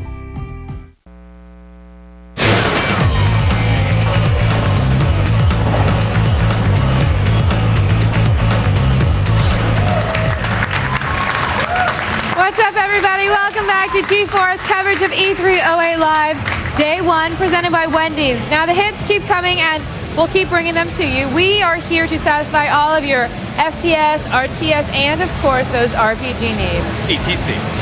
The big three, Sony, Nintendo, and Microsoft, are here in force, and we are surrounded by developers and upcoming games, and you really will see everything that we can get our hands on before this week is over. That's our promise. Coming up this hour, we find life on Mars, and then we'll blow it to hell in Red Faction Guerrilla, the game that will let you destroy anything in your path. Yeah, we'll also check out Ubisoft's new take on Prince of Persia. The game has a new prince, a new story, and an amazing art style. Plus, we'll take to the air and show you Dark Void, the wild action shooter from Capcom, and the people who brought you Crimson Skies. Right now, let's check in with Zach Sellen on the floor as he's about to join the forces of Unite and in the agency. I hope they have good benefits. They do, yeah. Sony Online Entertainment has entered the world of espionage with their latest MMO, The Agency, and I am here with the designer Hal Milton to unlock some of the game's secrets. My man, first and foremost, is this a hybrid game? It looks like one to me. This is a bit of a hybrid. It's taking basically what everyone knows from your favorite shooters on consoles and tacking onto it the power of a persistent world in which stuff's happening even when you're not logged on. Interesting. What about the missions? What are we going to see as far as that goes? You're going to see a wide variety of action adventure stuff as well as non-combat missions. So you're going to be able to go out and do combat missions, stealth mission support, and then mix them all up with a team to try and do the best thing you possibly can. And then when you log off, you'll be able to have this cadre of operatives you collect who'll be able to keep the fun rolling for you so the next time you log in, there's stuff waiting for you. You mentioned teams. Is there a single player mode? Well, actually, the entire game's designed to be soloable from beginning to end. So if you're one of those guys that kind of likes the online space, doesn't like all those pesky people to be involved, so you'll be able to create your agent, have a career, and have a good time without having to worry about all that. So you can create your characters, you can create agents, you can make them look any way you want? Oh, absolutely. You get to join one of two sides. You got Unite and Paragon, you got the Super Spies versus the Mercenaries. Pick the character you want, bodies, heads, hair, and customize over time. Well, I gotta say, man, the women in this look extremely hot. We want to thank you for that. The animation is impressive. It's a hybrid MMO shooter. It's amazing. Got a lot of potential here at E3. Look out for The Agency. Going to make a lot of news this year. Back to you guys. Thanks, Zach. You know all your secrets are safe with me, but I always have to tell Kevin everything. Yeah, so. I did hear a couple of them. There's cream for it. Don't worry. Hey guys, after this week is over, G4's Day Out of the Sun Summer continues.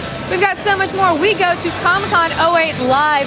We're taking you inside San Diego's massive pop culture phenomenon with an unprecedented 6 hours of live coverage, and I gotta tell you, so excited about that. I'm really, really psyched. It's going to be amazing. Tons of fans and celebrities. No one else gives you this kind of access to all the comics, the movies, and of course the stars. We got Samuel L. Jackson, Guy Ritchie, Zack Snyder, Olivia Munn. Hello. Kevin Pereira. Crickets. Hold your applause. Crickets. Yeah. Thank you guys.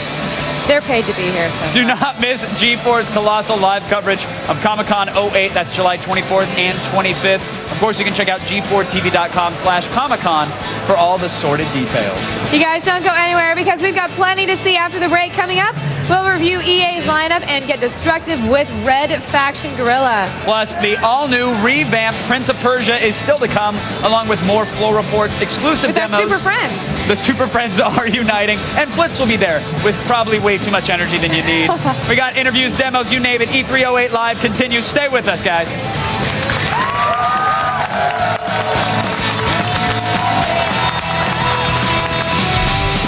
E308 Live is brought to you by Wendy's. It's way better than fast food. It's Wendy's. And by Comic-Con 08 Live. Comics, movies, and stars. July 24th and 25th, only on G4. Here we go again. On August 1st. Sorry, pal. There's a mummy on the loose. Beyond death. Beyond imagination. Hey, Mummy! They never play fair! Lies an adventure that will live for all eternity. Hang on!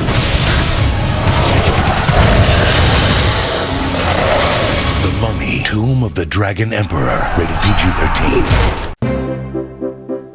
I have a structured settlement and I need cash now. Call J.G. Wentworth, 877 cash now. I am an annuity, but I need cash now. Call J.G. Wentworth, 877 cash now. 877 cash now. They have helped thousands, they'll help you too. One lump sum of cash they will pay to you. If you get long-term payments but you need cash now, Call J.G. Wentworth, 877-CASH now. 877-CASH now. 877-CASH now. 877-CASH now. It's your money. Use it when you need it. Call J.G. Wentworth, 877-CASH now.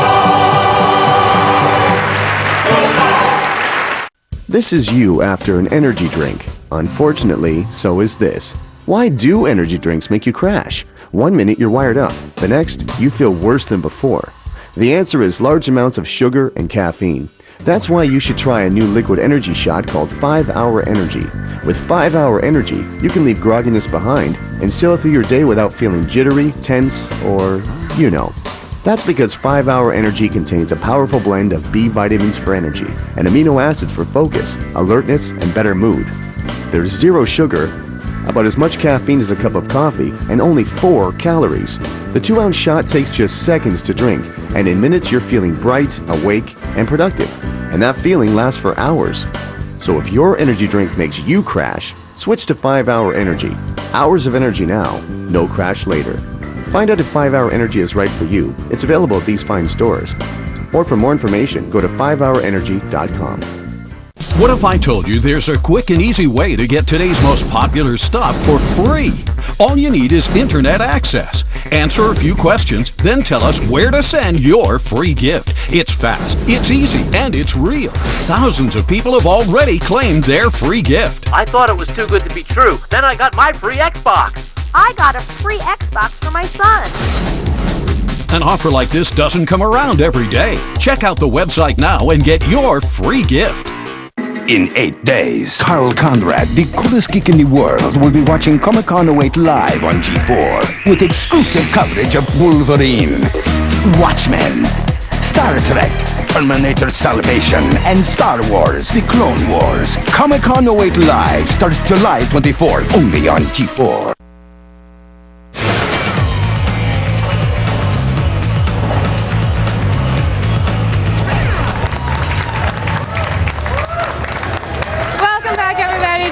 Exclusive coverage of E3 08 Live. We are learning everything we can about the games we are going to be playing for the rest of the year and probably the rest of our lives. Probably, yes. All of the top developers, designers, and companies are here showing off all of the hard work they've been doing and really proving that they haven't been spending their days, grinding their level 65 Blood Elf Mage, but it is important to grind. Now it's time to check in with gaming giant EA. While they've been criticized in the past for churning out sequels, the company is back in a big way with plenty of new and original content. That's right. Blair Herter was at the Electronic Arts press conference last night for an early look at their 2008 lineup. What's up, Blair Herter, hanging out outside the Orpheum Theater in downtown Los Angeles. We're going to take a look at what EA is bringing to the E3 08 table. I bet it's delicious.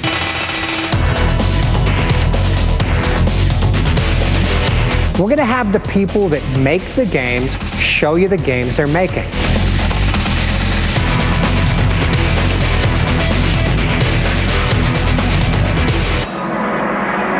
EA started their press conference off by giving a new look to one of their classic franchises with Sim Animals. In Sim Animals, you create groups of animals along with their friends and adversaries and the environment, and you sculpt the habitat any way you want. And then gave us a sneak peek at the world of Sims 3.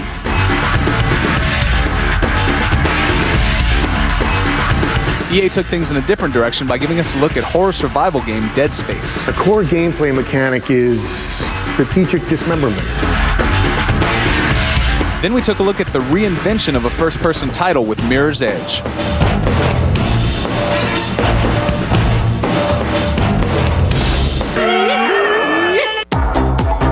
Super creator Will Wright came out and gave us a look at some never-before-seen footage from Spore. Peter Moore came out to introduce some of the newest innovations in EA Sports, starting with NBA Live 09. Dynamic DNA is powering gameplay with absolute precision. Then he took a swing at Tiger Woods 09 to show how all play balances out the competition. BioWare showed up to show off Dragon Age Origins. Valve gave us a look at Left 4 Dead, a game that's sure to revolutionize gaming AI. But possibly the biggest announcement of the night was EA's partnership with John Carmack and id Software. Well, there you have it, folks. EA is bringing it hard this year, E3 2008. Can't wait to get my hands on some of these games. Thanks, Blair. We will see even more from EA in the coming days with demos of Mirror's Edge and Dead Space. I can't wait to see Mirror's Edge. I'm really, really psyched for that one. Remember, guys, G4TV.com is your source for full E3 press conference coverage. That means if you missed anything, you can rewatch the full Nintendo and Sony press conferences and everything else. Just go to G4TV.com/E3 for details. Let's head on over to Adam, who's got another brand new demo to hold you over in the meantime. All right. Mars is home to robots that discover ice, Quado, and Red Faction Guerrilla. The series is back with a new look, and we've got the world broadcast premiere hands-on demo. All right. Joining us today is the producer of Red Faction Guerrilla, Rick White. Thank you so much for stopping by and showing off this game. Now, it's been a while since we've seen Red Faction, and I know that Destructible Environments was kind of a cornerstone of the first two, but this time, everything really is destructible. Right. I think our goal when we started out was to make sure that you can't go anywhere. You can carve your own path. Nothing's going to stop you, and that destruction is meaningful. And so unlike in Red Faction, you still have to come back to those points of interest and counters. But in RG, you can destroy everything, level it however you want. Now, exactly how is that working in the game in terms of the physics, and how do you design a game around the fact that everything in it will somehow change its shape? It's pretty hard. What we ended up having to do is we had to take the material in mind as far as the strength, how thick it is, and build the structures the way you would expect them to be built, because they'll just collapse on you once you get them in the game. And so we allow it to use the walker and just go in there, and as you can see the walker, you can destroy everything. Yeah. And just everything just goes flying based off of the material and what it's made out of and the momentum that it's. Now, in addition to that, you do have physics so that you can just, undermine the integrity of a building, then just cause its collapse. Right. Yeah, so you can go and hit a couple of the base beams and just slowly see it creak and slowly start collapsing based off how much damage you do to it. So after a while, if you did enough damage, the stress system will kick in and start collapsing the building. That's really cool. Now, this does take place after the events of the original Red Faction. What's happened in the ensuing time period? What's kind of driving this story? Well, what happened in Red Faction 1 is the Earth Defense Force came in and saved you. In Red Faction Guerrilla, the Earth Defense Force are now the bad guys. And Mars has been terraformed, and now there's little pockets of frontier-like towns spread throughout Mars, the surface of Mars. And so now the Earth Defense Force are coming in, they're capturing people, they're making work in forced labor camps, they're putting martial law down, and basically making it really difficult for anybody to prosper. Sounds like Mars is just always going to have some problems in the world of Red Faction. Now, also, as you said, they terraformed the planet, so we're going to see a lot more outdoor environments than some of the inside ones we saw definitely in the first one and the second. Yeah, it's mostly outdoor. We'll have some little areas that you go back to in homage to the first one, Altor Labs sort of thing, which is slightly underground, but pretty much all on the surface of Mars. Now, also, the original games were a first-person game, and we are definitely watching it being played in third person. What was driving the decision to actually do that? We started out in first person, then as we developed the destruction system, we realized that you had to see the destruction, and there's numerous times when you would just die, and it's really frustrating. And so we ended up pulling the camera back so you could see what's going on around you. You can see that tower's collapsing on you, and that's what killed you if you didn't get out of the way, sort of thing. Now, obviously, multiplayer is also another component of this game. You guys really have been hard at work at really making something that's quite robust for it. Yeah, it's a lot of fun. We just launched our beta with Microsoft, and so people are playing it already, our friends and family. And it's all about destruction. No longer can you go to the same sniper point and try and take out guys. Your tactics are going to have to change as the environment changes around you. Now, also, I believe when I saw this recently, there's some jetpacks involved. Is that correct? Yeah, those are really cool. We got one of the cool ones is we call it Rhino Pack. And basically, you charge forward, and there's a sphere of energies around you, and you basically destroy everything you hit, and you knock back the players, and you can pull out your sledgehammer and just take them out. Now, one more thing I want to talk about in the game, but this is really impressive right there, I just have to say. The AI in the game, you've also been hard at work at that, and how is that going to be affecting the challenges that the players can experience? That was the second challenge we ran into after just the destruction system. How does the AI know that the cover is no longer there and to seek cover somewhere else? How does the AI know to jump through a hole or create a hole to get to you, that it's faster to do that versus running around and going down a stair? So yeah, it's a lot of fun. It basically is changing as the environment's changing as well. So really, almost all of this game is kind of about sort of real-time change that's constantly happening inside of Red Faction. Yeah, definitely. This is very exciting. Now, outside of the mechs, are we going to have any more vehicles in the game? Well, we'll have tanks in the game. We'll have APCs with turrets on them. Some of those will be rocket turrets, machine guns. And one more thing, obviously we saw Gears earlier, but you guys are also employing a cover system in the game. Obviously that plays a large role in the fact that the environment's being destroyed all around you. Well, it starts out as a large role, and I think, especially like in multiplayer, I went to cover and I immediately got the cover blown out, and I'm standing in the open and a rocket hits me, and it's just crazy. But so, do you have a set release date for the game? Yep, we're coming out the first quarter of 2009. First quarter of 2009. I'm liking the multiplayer. I'm liking the single player. One more thing I did want to ask you: the grinder. What is the grinder in this? It sounds very promising. Yeah, well, that's it's an improvised weapon that the miners have put together. It has a big blade that they charge up the blade, and then it launches, and it can amputate people or get stuck in people. Get stuck in the train, and you can use it as a ladder if you want it, up a side of a wall, sort of thing. Yeah, that sounds like something I would like to use, especially in the combat. Pretty much here, I guess I think we're probably closing down the demo, but where are we right now in the environment, inside the game as a whole? Yeah, we're at the very first area that you run into, and we're trying to go for more of a get the player comfortable with what he's seeing, and then we'll start introducing more of the Mars-like feel to it, which is more the red and rust. This is a refinery area where he's trying to infiltrate and try and destroy a couple of the targets, which happens to be the smokestack. All right. Well, I think that's all the time that we have. First quarter of 2009.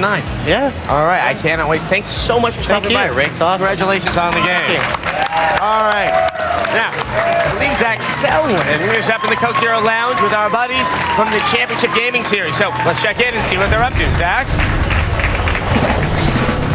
All right, I've managed to break away from E3 to find a little sanctuary here at G4 Coke Zero Gamers Lounge, where I'm hanging out with some friends from the Championship Gaming Series. Now, these guys are the pioneers of the sport, and they've come here today to rally the fans. I'm going to start with my man, Andy Reef. Of course, you're the CEO of CGS. Can you kind of explain how the sport works? Sure. Well, CGS is a global professional video gaming league where gamers are paid professional athletes. They compete on teams, and teams compete in a league. And it's global, and we have 18 teams around the world. And it's a team competition, so we have specialists in 4 types of games: a fighter game, a race car game, a sports title, and an FPS game.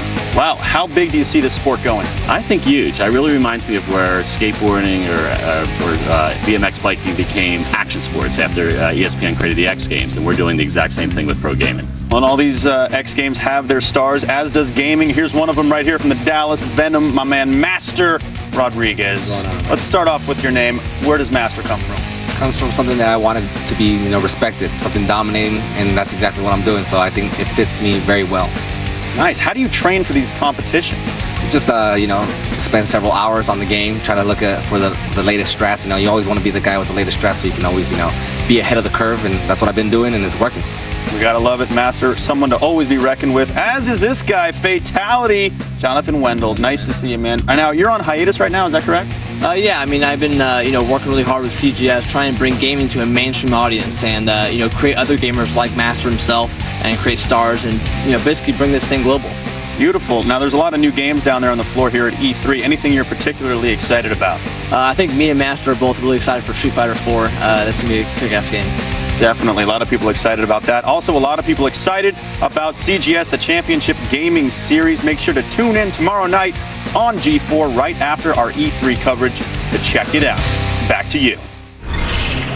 Thanks, Zach. Now, we should really get a lounge for ourselves down here. Well, we have a cheering section, so I don't know how we're going to cheering section, some bowling chairs. Yeah. It's pretty good. Well, there's lots more to come from E3, so don't go anywhere. Later on, we'll be taking a look at Star Wars: The Force Unleashed. Plus, the Gods of Rock will reunite on this very stage and play Rock Band 2. Yeah, they just asked me if I would sing, which is a treat for everybody at home.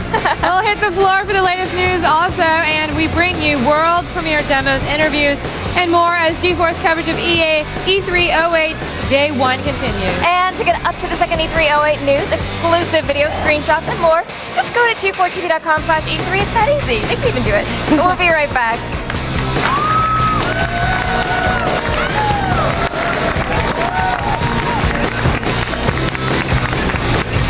E308 Live is brought to you by Code Monkeys Season 2, a comedy of 8-bit proportions. Catch an all-new episode Sunday night at 10, only on G4. If you aren't watching Code Monkeys, Holy poke crap in a box! then you're missing out Give me the best boob job $200 can buy. on the best 8-bit animated series in history. Quick, help me put them in my mouth. It's bigger. I put my action in your ear. What? Better. I am Cock Goblin. And smarter Smell my finger. than last season. I'm home. Where's my dinner, bitch? Ow! Catch an all-new Code Monkeys Sunday night at 10, part of G4's Stay Out of the Sun Summer. There's one. There's another one. And another one.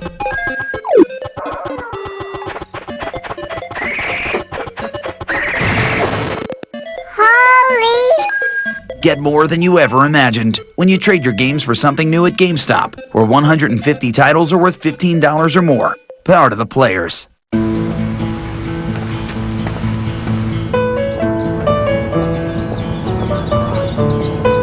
Your teeth are a living part of your body. And over time, the enamel begins to weaken from the inside. But now you can help rebuild your teeth.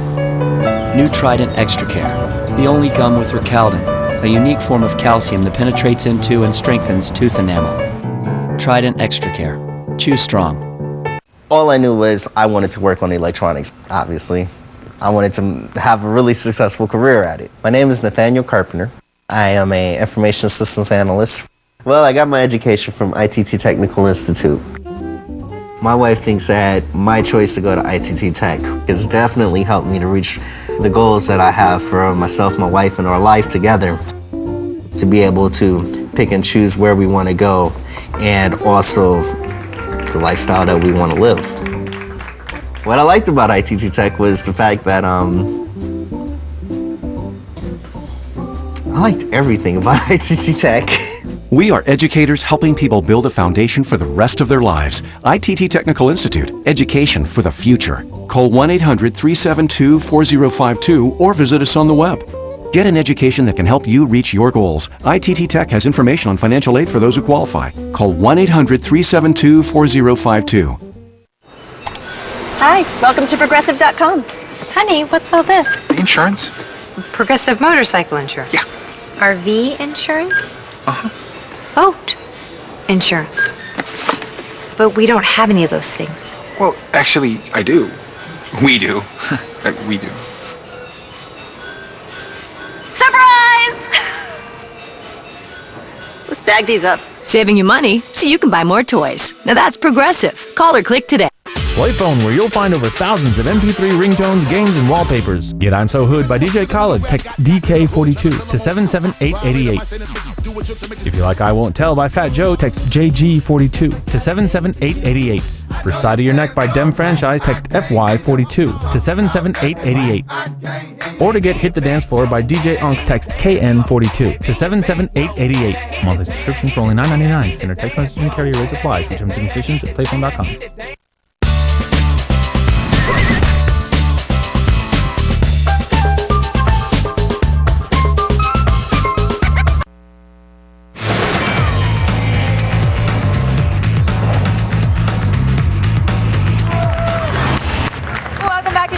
Live coverage of E308.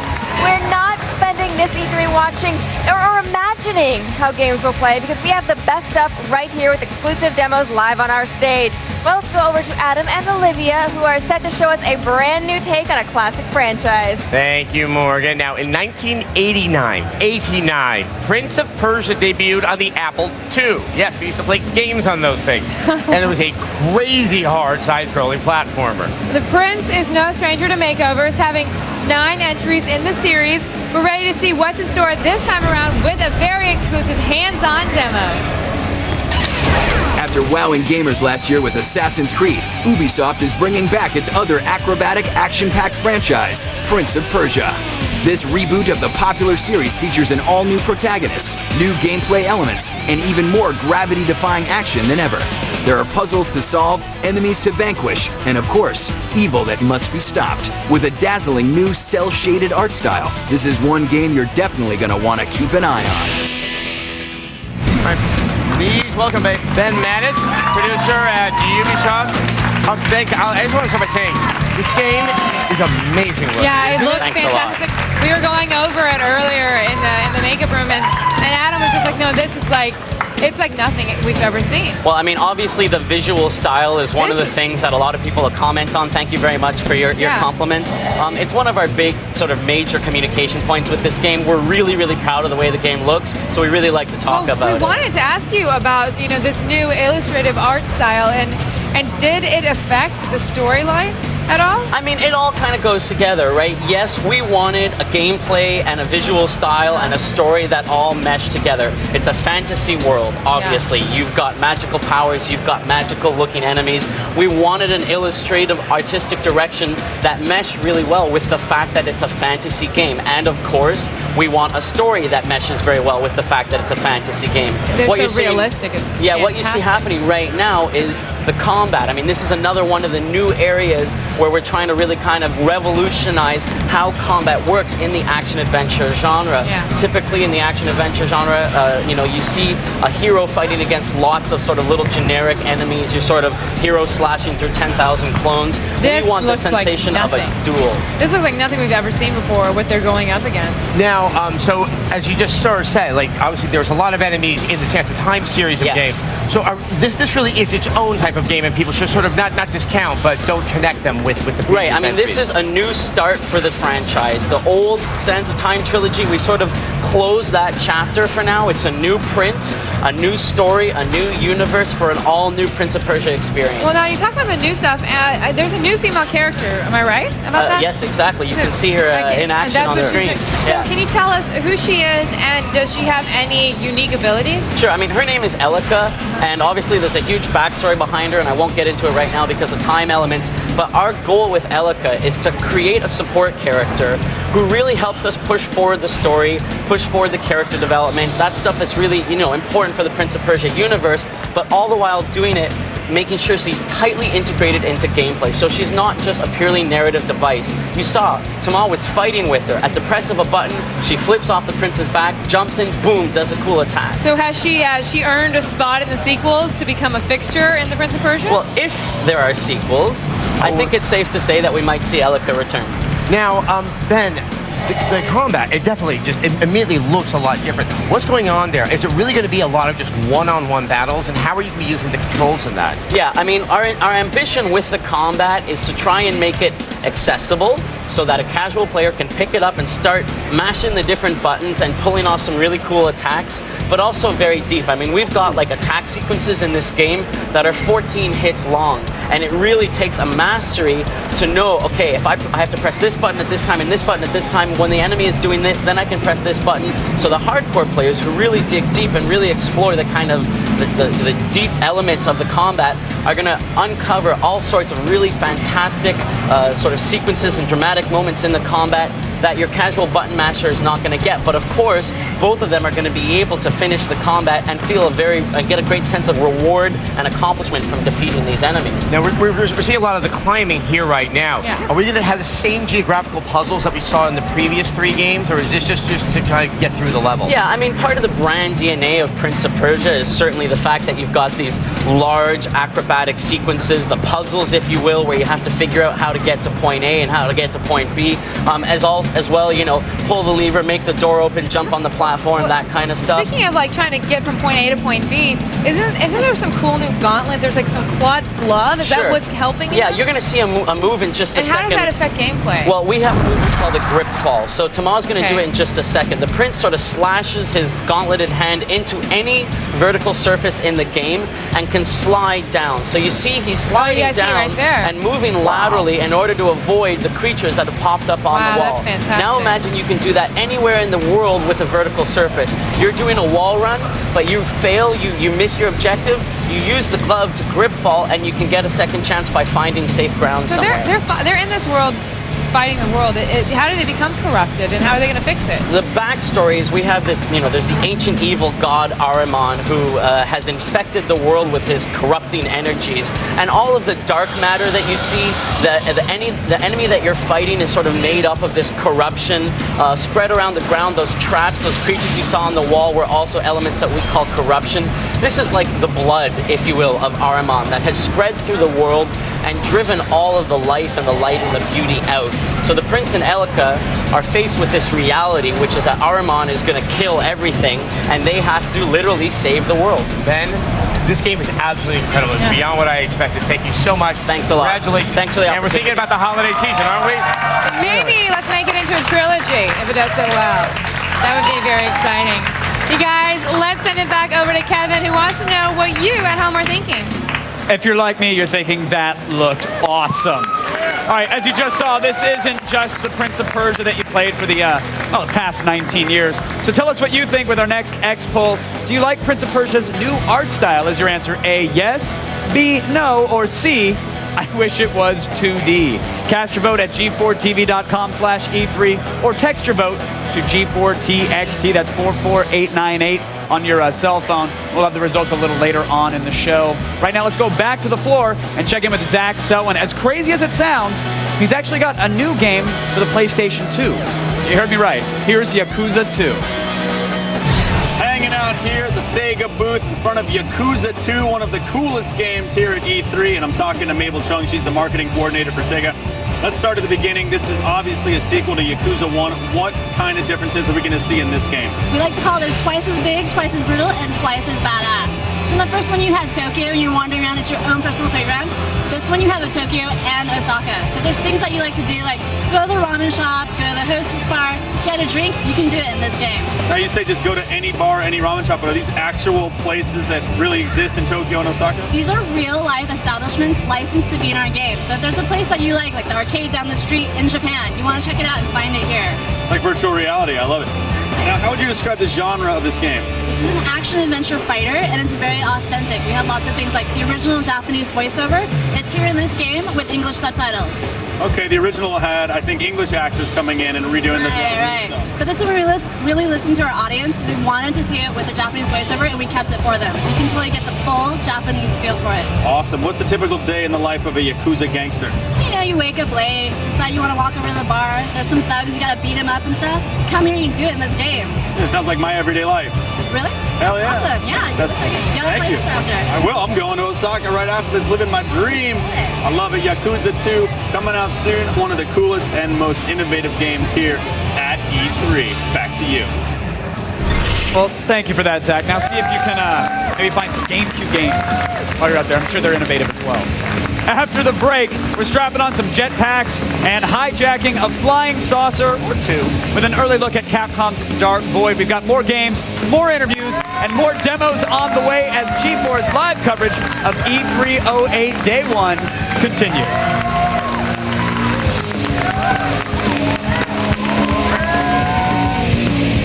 E308 Live is brought to you by Coca-Cola Zero, real Coke taste and 0 calories. And by ITT Technical Institute, providing you a place to prepare for your digital future. I am so beautiful. Good to see you again. It's slipping! It's slipping! Oh, stupid tongues. Excuse me, boys, what are you drinking? We're drinking Coke. No, you're not. It says Coke Zero on the bottle. Do you know why we don't like you, Eyeball? Why? Because you are a big fat liar. I am not fat. I'm not. Real Coke taste, 0 calories. I mean, sure, I help people save money on car insurance, but few folks know that I support wildlife conservation too. You gonna eat all those? Well, you are, aren't you? You're just gonna go to town. All right, well, I'll make this quick. I'm teaming up with the Association of Zoos and Aquariums. I'm gonna be making the rounds to get the word out. Are those clams? I love clams. Do you want to offer me any? Apparently not. Geico. 15 minutes could save you 15% or more on car insurance. Crimes are an unfortunate part of our society. The field of criminal justice is full of men and women, both in the public eye and behind the scenes, working to secure our future. The ITT Technical Institute School of Criminal Justice teaches the fundamentals of the criminal justice system and criminal justice skills. Graduates may be ready to pursue a broad spectrum of careers in the private sector, as well as entry-level positions involving criminal justice, including parole and probation, community corrections, and court systems. Be one of the many dedicated Americans who participate in making our nation a better and safer place for us all. ITT Technical Institute School of Criminal Justice, education for the future. To find out more, call 1-800-372-4052 or visit us on the web. At eHarmony, we match you with other singles based on compatibility. And the best part is, you can review your matches absolutely free. Aren't you curious to see who you'd be matched with? Log on and review your matches for free. eHarmony.com.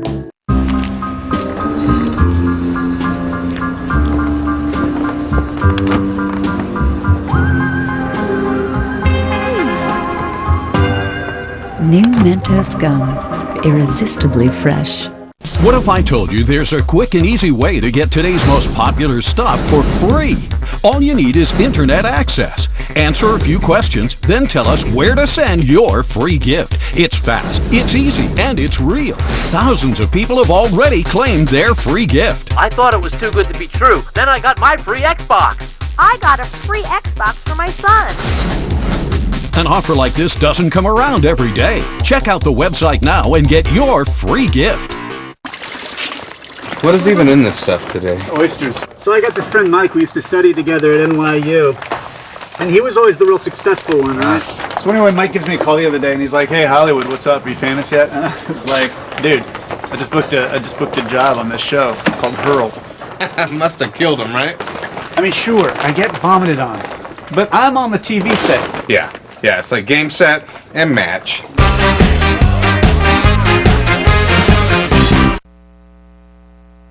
Who do you think had the best overall press conference so far at E3? That's a great question. Yeah. You know, Kevin mentioned earlier that Nintendo's press conference was kind of a letdown because they didn't really have anything for the hardcore Nintendo fan, like no Zelda. They or weren't anything gunning like that. for gamers like myself or for I think a lot of our audience. They were gunning for their moms or maybe their cousins or their Grandmas, girlfriends or So the big ones when you're comparing them is Sony and Microsoft. So do you have a winner there? It's tough. I mean, Sony shut off some amazing titles, and it's clear that they're pushing their online service as well. They're trying to get some, the movie rentals going on PSN and some other cool features. But I think overall, Microsoft took it for me. Really? I mean, listen, there you go, Microsoft. They focused on the games. They had a little bit about the numbers. I really liked, actually, I did like the Sony press conference with the little Big Planet kind of PowerPoint presentation about units sold and whatnot. You liked some things at the end. Overall, Microsoft had the total package, the hardcore, the casual, and the online presence. What did you think of the Final Fantasy 13 announcement? I mean, look, stole the show, I'm not the world's biggest Final Fantasy fan, but I know that there are millions of them out there, and as such, it took everybody by surprise. Nobody was expecting Everyone here was shocked. Yeah, and I think it was a big blow to Sony as well. Like, hey, look, another exclusive franchise making the run to another console. So that was a big deal. I think overall, Microsoft stole. So in case you guys are wondering why we're all dressed up and we just start off talking about stuff, it's because we want to say welcome back to G4's live coverage of E308. Oh, that's right. That's right. It says it there. Where it's all around us. If you want to know what games you should be looking forward to, you've come to the right place. G4 is the only place where you'll find every single one of them. Yeah, and keep this in mind, it's just day one. We actually have 2 more days of exclusive new demos, up-close interviews, and reports right from the show floor. This is really the only place you can find it all. The only place. On a serious note, Jack Thompson's had a rough couple of months with that whole disbarment thing hanging over his head. Yeah, the internet likes to take immense pleasure in mocking Jack, but what if he had it all? What if we had it all wrong? Really? Just think about it. Listen, vehicular homicides have been on the rise every week since the release of Grand Theft Auto. And guns have played a part in over 20% of the city's crime in the same time period. All the reporters are out there, they're saying that people are finding automatic weapons and sniper rifles on the rooftops and in the alleys. I'm scared, man. I'm telling you, the world is turning into Grand Theft Auto. What are you saying? saying that Jack Thompson was right. Homeland Security has issued the following warning. All owners of the game Grand Theft Auto 4 should stop playing immediately and report directly to anyone in the designated psychiatric hospitals. For anyone around the loved ones still playing GTA, stay away from them and call 911. It's too late. They're here. This is the 10th prostitute to be killed by a baseball bat in as many hours. Why didn't somebody warn us about GTA 4? Someone did.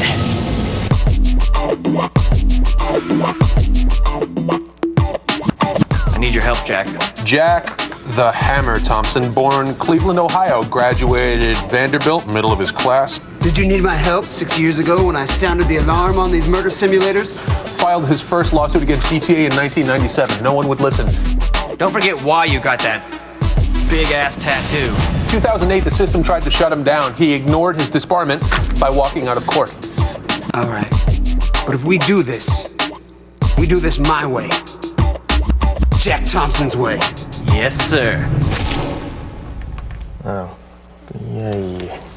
You're dealing with an army of millions that have been trained on these murder simulators for years. But there's one thing they didn't count on. What? Me. Let me play the game. It'll make you a killer. I'll see about that. What is causing trouble among America's youth in schools? Oh, it has to be a video game. Anyone of thought should find that insulting at the face of it. I believe that violence was existing prior to the release of even Pong. It's Christmas, 1979. My little brother Timmy wanted Pong. What game were you playing? What did it? He got ponged himself. Two hoodlums found him in the street. You're my friend. I loved you like a brother. Jimmy was back and forth and back and forth. Dude, his neck snapped like a twig. No! There's a lot of little Timmys out there, Jack. And they need your help. Where did he get the games? Well, not give everybody games.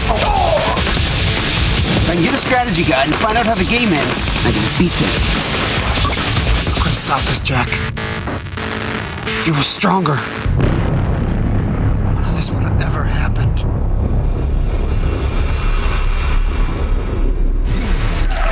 Wow.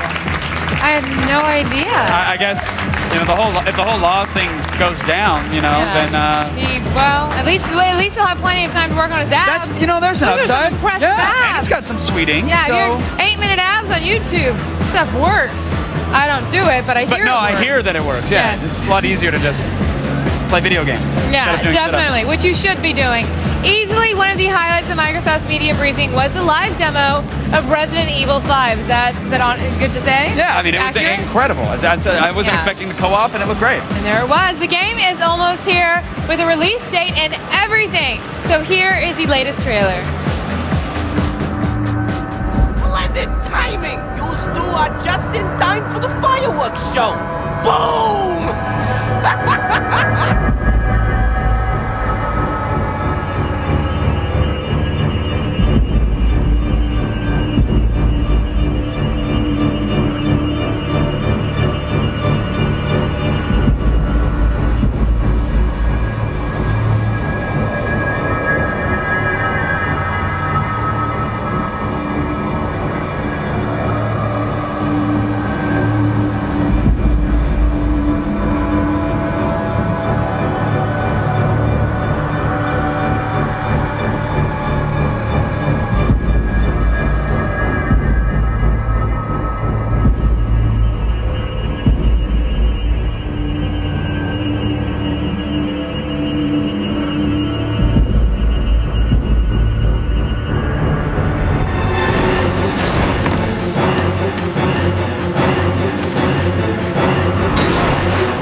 This game is due on Friday, March 13th. That is way too far away. Believe it or not, there is a world outside of this convention center. I don't believe it, actually. For the headlines that aren't E3 related, here's all the news you need to know. Time for the feed. I'm Allison Hayslip, and here are your top news stories live from the floor of E3. The video game Lost Planet is making its way to the big screen. The story revolves around an expedition to an ice planet that has an energy source that can save mankind. David Hayter, who wrote the screenplay for the highly anticipated Watchmen film, is set to write the script. More on the project is expected to be announced here at E3, so stay tuned. Universal Pictures is convinced that audiences want more of Wanted. The film has grossed almost $200 million worldwide, and the studio has renewed producers Mark Platt's contract for another 5 years. Platt says that the writers are working on the next installment of the Wanted franchise and trying to solve some creative issues that the ending caused. We'll be interested to see what they come up with since there's no sequel to the book. And here's some movie news that is kind of a bummer. First, J.J. Abrams' Star Trek was pushed from 2008, and now it's not teasing anything at Comic-Con. Sci-Fi Wire spoke to a disappointed Abrams who said that the special effects shots in his Trek reboot are just not ready to be seen by an audience yet. Trek is in good company. Paramount Studios is not taking any of their geek bait to this year's con. No G.I. Joe and no Transformers 2 footage. Boo! JJ's new Star Trek opens May 9th, 2009. And finally, you can breathe a sigh of relief.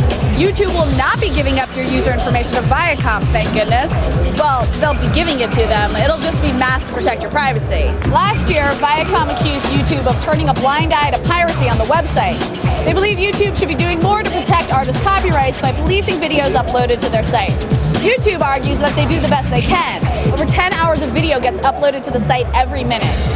Well, that's it for today, but don't worry, the feed doesn't stop here. Stay tuned to G4 all day and look for the feed ticker at the bottom of your screen. We'll have all the news you need to know as it happens. I'm Allison Hayslip, and you've just been fed.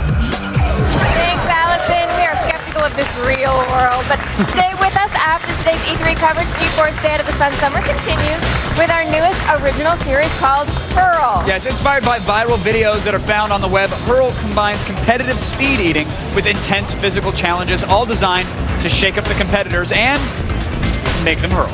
For more information and to play Hurl the game, check out g4tv.com/hurl. It all starts tonight at 9 p.m. immediately following E3 08 Live. That's right. Now, when we come back, you'll get your first look at Capcom's Dark Void, which has the unique distinction of really being the first vertical-based shooter. Plus, we've got even more live demos of the biggest games around, including Star Wars, The Force Unleashed, and Bionic Commando. Don't forget, you can see all of the best E308 clips anytime, anywhere, right on your mobile phone. If you want info, just go to g4tv.com/mobile. It's also available on Verizon's Vcast as well. Guys, do not go anywhere. No. We'll be right back. Plenty more left from E3.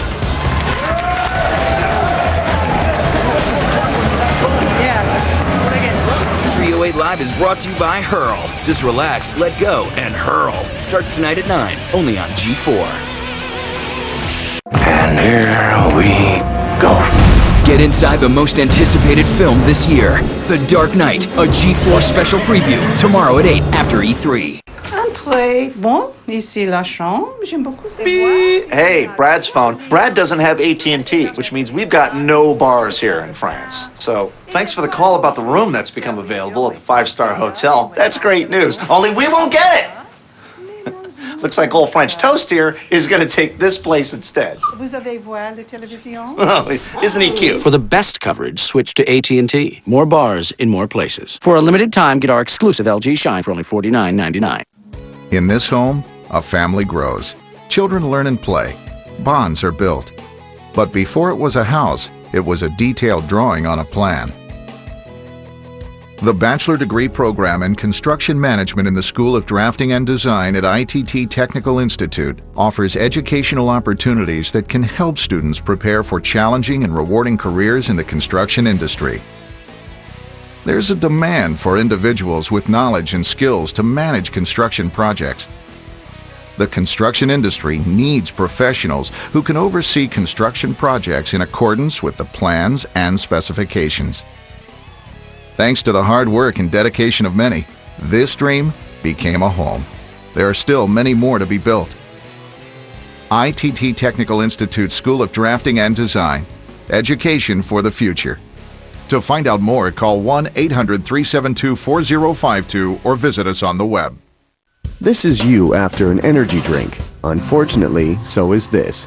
Why do energy drinks make you crash? 1 minute you're wired up, the next you feel worse than before. The answer is large amounts of sugar and caffeine. That's why you should try a new liquid energy shot called 5-Hour Energy.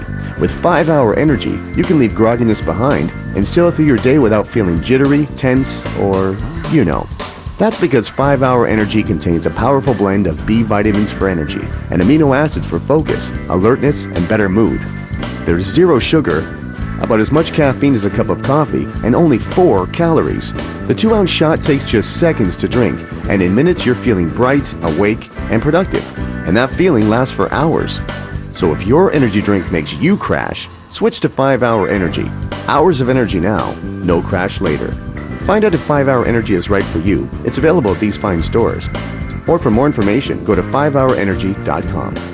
A J.G. Wentworth success story. Felicia and the Annuity. A few years ago, I inherited an annuity from my grandfather. I started receiving monthly payments from his insurance company. Then everything seemed to happen at once. Felicia's employer moved to another state, and she was left unemployed. Your money starts to go pretty fast when there's no cash coming in. J.G. Wentworth knows that a big change in life circumstances can change how you look at your annuity. I heard about J.G. Wentworth through TV ads. If you have an annuity that is no longer serving your needs and you need cash now, call J.G. Wentworth. You'll get a free appraisal and have all your questions answered. Don't wait. The sooner you call, the faster you'll have your money. Call now. J.G. Wentworth helped me, and they made it really easy. It's your money. Use it when you need it. Call 866-433-9717. 866-433-9717.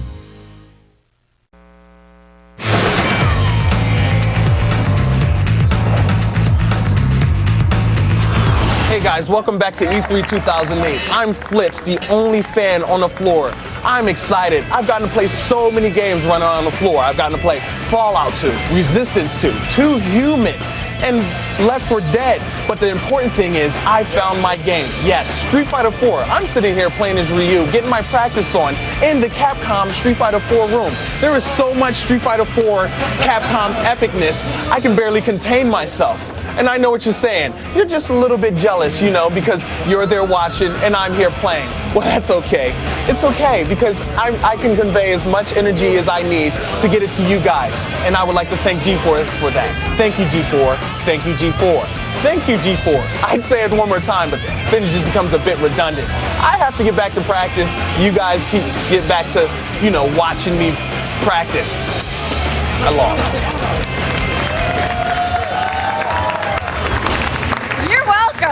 Yes, you're welcome, Flitz, and keep up the practicing and keep the reports coming in. Well, he'll be out there every day using our name to get free stuff. Welcome back to G4's live coverage of E308. If you love video games, we've got your fix. We have 3 days of exclusive coverage of the industry's biggest and most prestigious event. This year, it's all about the games. This week, we have live demos of the hottest titles, and here's Kevin with another one more, a game from Capcom that is really not for those afraid of heights. No, that's true. Flying saucers, jetpacks, mid-air hijackings. Are you sold yet? I thought so. Here's an exclusive hands-on demo of Capcom's Dark Void. Joining us today is Dark Void's lead designer, Jose Perez, and Capcom lead designer, Morgan Gray. Thanks for coming by, guys. Yeah. All right, we've got the game fired up, and right away, I hate to be the one to break it to you, but it looks like it's scrolling in the wrong direction. It's supposed to go from left to right. Not in this game. In this game, we actually have something called vertical cover. So similar to a lot of the cover-based games that have come out, we actually have a cover system that allows you to scale up walls. So what Morgan's doing right now is if you look, the camera is actually going up, and he has the ability to SWAT turn. He can peek out from here. He can do blind fire. And it's really just a whole different way of how we're approaching cover-based gameplay. Did you purposely sit down and say, hey, we want to screw everybody who's had years of practice going from left to right. Let's just do this. I mean, what was the inspiration behind this method of gameplay? There was a lot of inspiration behind it. Obviously, Gears of War is something that we played a lot of. Fantastic like cover that. system. Yeah, we have Unreal 3, so we're leveraging a lot of the stuff that they have. But really, the main inspiration was just pure insanity. It was late one night. We were looking for something innovative and a new way to kind of put a twist on the game, and this is kind of what we came up with. You clearly found it. I mean, this looks incredible. You said you're running on Unreal Tech? We're running on Unreal Tech, yes. And what have you done to tweak it to actually suit your game? Oh, all kinds of things. I mean, we have a really big world that you deal with when you get to the rocket pack and some of those other things. So just being able to handle that big of a world, we rewrote the AI from scratch. So and what are we seeing here? For those who, I mean, obviously we've seen some of the vertical scrolling, and we're like, who is this guy, and why is he beating people mercilessly and shooting through them? This is Will. So Will starts out as a struggling cargo pilot, and what happens is he's on a routine cargo flight through the Bermuda Triangle, crash lands into a parallel dimension known as the Void, and he meets up with some other survivors that are there, and then he goes up against this seemingly unopposable race known as the Watchers. And Morgan just died there, for the record. For the record. It happens. You rewrote the AI perhaps better than Morgan, right? Sure. Better than Morgan. Better than Morgan AI. That's our new shtick. Morgan, when you're playing this game, what's the control scheme? I see you're shaking yourself free. So the enemies will melee. It's basically classic shooter controls. You got a button that puts you in and out of cover. You got to zoom in to shoot, aim. A lot of freeform. With Will having the rocket pack, you get a lot of play with moving around. That's great. And so you got the rocket pack in there, and I see you shooting a couple different weapons here. What other tools are at our disposal, weapons-wise or power-up-wise? Well, so on top of weapons and then the hover pack, you'll actually eventually upgrade to the rocket pack, which allows you to fly. In addition to that, a lot of the team at Airtight Games worked on this game called Crimson Skies High Road to Revenge. Yes. So we've taken a lot of our flight mechanics and we've used that knowledge and we've applied it here. So what Morgan's doing right now is he's actually using the rocket pack. Every time I see this game, I'm amazed at just how do you? I mean, is that mocap? Did you hang some poor soul by strings and just shake them with some ping pong balls on? Something like that. No, all of our animation is actually hand keyed. Look at bam, bam. Okay, I thought, is he going to grab onto the wall or no? He's going to explode. He's gonna die. Very nice. Right for it. It looked very pretty. So you it's all hand keyed animation and how does flight work? Is it clear that like you hit a point in the level and it's okay, I need to fly now, or can you take flight whenever you want? Well, once you upgrade to the rocket pack, you actually have the ability to fly whenever you want. So if you're in like a really tight hallway, probably not the best idea to activate the rocket pack. Yeah. But if you're out in these big open areas, then you can take to it and you can deal with the encounters the way that you want. The game looks absolutely stunning. By the way. Thank you. It really looks incredible. What type of modes are we talking about here, gameplay-wise? Well, this right here is the hijacking mode. So Morgan has just grabbed onto the UFO, and he's got to get that stinky, skinny little watcher out of there. It's a bit of cat and mouse. A little bit of cat and mouse, game of patience. So he needs to basically just harass this UFO enough in order for that guy to pop out. Then distract he can jump in there, rip off the panel there. Yeah, jump in there, do a little wiggle stick action. And we epic battle for the gun. Epic battle. Step on him, shoot him in his robot face. Oh! Very nice. And jacks the UFO, and now it becomes yours. Yeah, now you actually have access to the UFO. So this is very similar to what we did on Crimson Skies. We're, again, taking a lot of that knowledge. So you've got special moves, you've got a look-at camera, and if I may, one thing that Crimson Skies had, which I absolutely love, was multiplayer. Are you guys focusing on the single player only for this title? For Dark Void, we decided to focus only on the single player, and that's primarily just because we have so many different innovative features, from the rocket pack to the vertical cover. And then you don't have to worry about shoehorning any features into the multiplayer side of things. You can focus on making it an awesome experience. Dark Void 2, we'd love to do multiplayer, but Very cool. we got to focus. Now, Morgan, this is a game that it's coming out on 360, PS3, and PC. Were any sacrifices made to make sure it fits on every platform? So right now, our goal is basically to try to provide a unified experience for any platform you're onto, and then try to play to the strengths. So obviously, we'll be having a lot of fun with achievements on 360. We'll be having fun with trophies on PS3 moving forward. So depending on what platform you have, it's going to be pretty awesome. However you want to go with it. Awesomeness abounds. Awesomeness oozes. That's all you really need to know. Is that the press release? Just one giant bullet point that says, "Hey, Dark Void, awesomeness abounds." Can you just jump out of this UFO right now? Yeah, right now. I'm hits out. the B button twice, and you can go into that. So if your plane or your UFO starts getting really damaged, why don't you hop out, rocket pads find go, another one. And hey, guess what? Awesomeness abounds. And awesomeness abounds. Yes. Jose, Morgan, thank you guys so much. It looks absolutely incredible. Awesome. Thanks for coming on, showing it off. Really appreciate it. Now, guys, here's Morgan with our results of the latest X poll. Morgan. That looked pretty awesome, didn't it? That was really cool. I want to jump out of a UFO and then turn on my hover pack and then fly out of there. Okay, Yeah. I'm sorry, paying attention. Earlier, we asked you if you liked the new art style for Prince of Persia. Your choices were yes, no, and I wish it were 2D. Well, the numbers have been crunched, and it seems that 42% of you love the new art style, though a lot of you want 2D. What gives with that? Maybe we have a large, older viewership that misses those Apple II games. I called them weirdos. All right, if you can't catch every single episode of E3 OH Live Action, don't worry. G4 On Demand Coverage starts this Thursday. Yeah, we'll be bringing you new content and show highlights of our hands-on game demos, announcements, and floor reports. Check out g4tv.com/VOD for more information. Now, coming up, we'll hit the E3 floor for more looks at MotorStorm Pacific Rift for the PlayStation 3. Yes. As well as Midway Sin City Simulator. That's easy.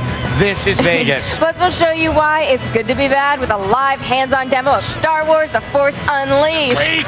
And if you want to see archived streams of the EA, Capcom, Ubisoft, and Activision press conferences, check out g4tv.com/E3. Stay with us. E308 Live will continue right after this.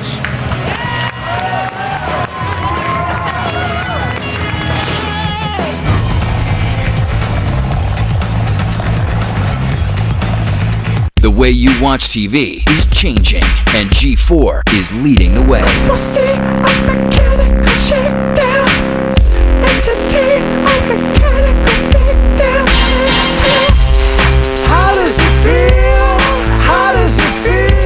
Now you're in control.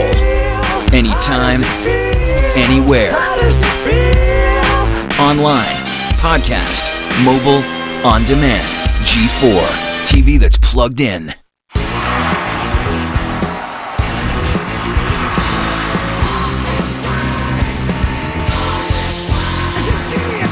Unleash your inner rock star the Aerosmith way. Guitar Hero Aerosmith. Rated T. Mentos gum is irresistibly fresh. Buy your personalized pocket bottle at mymentosgum.com. Mentos gum, irresistibly fresh. We are a very close family.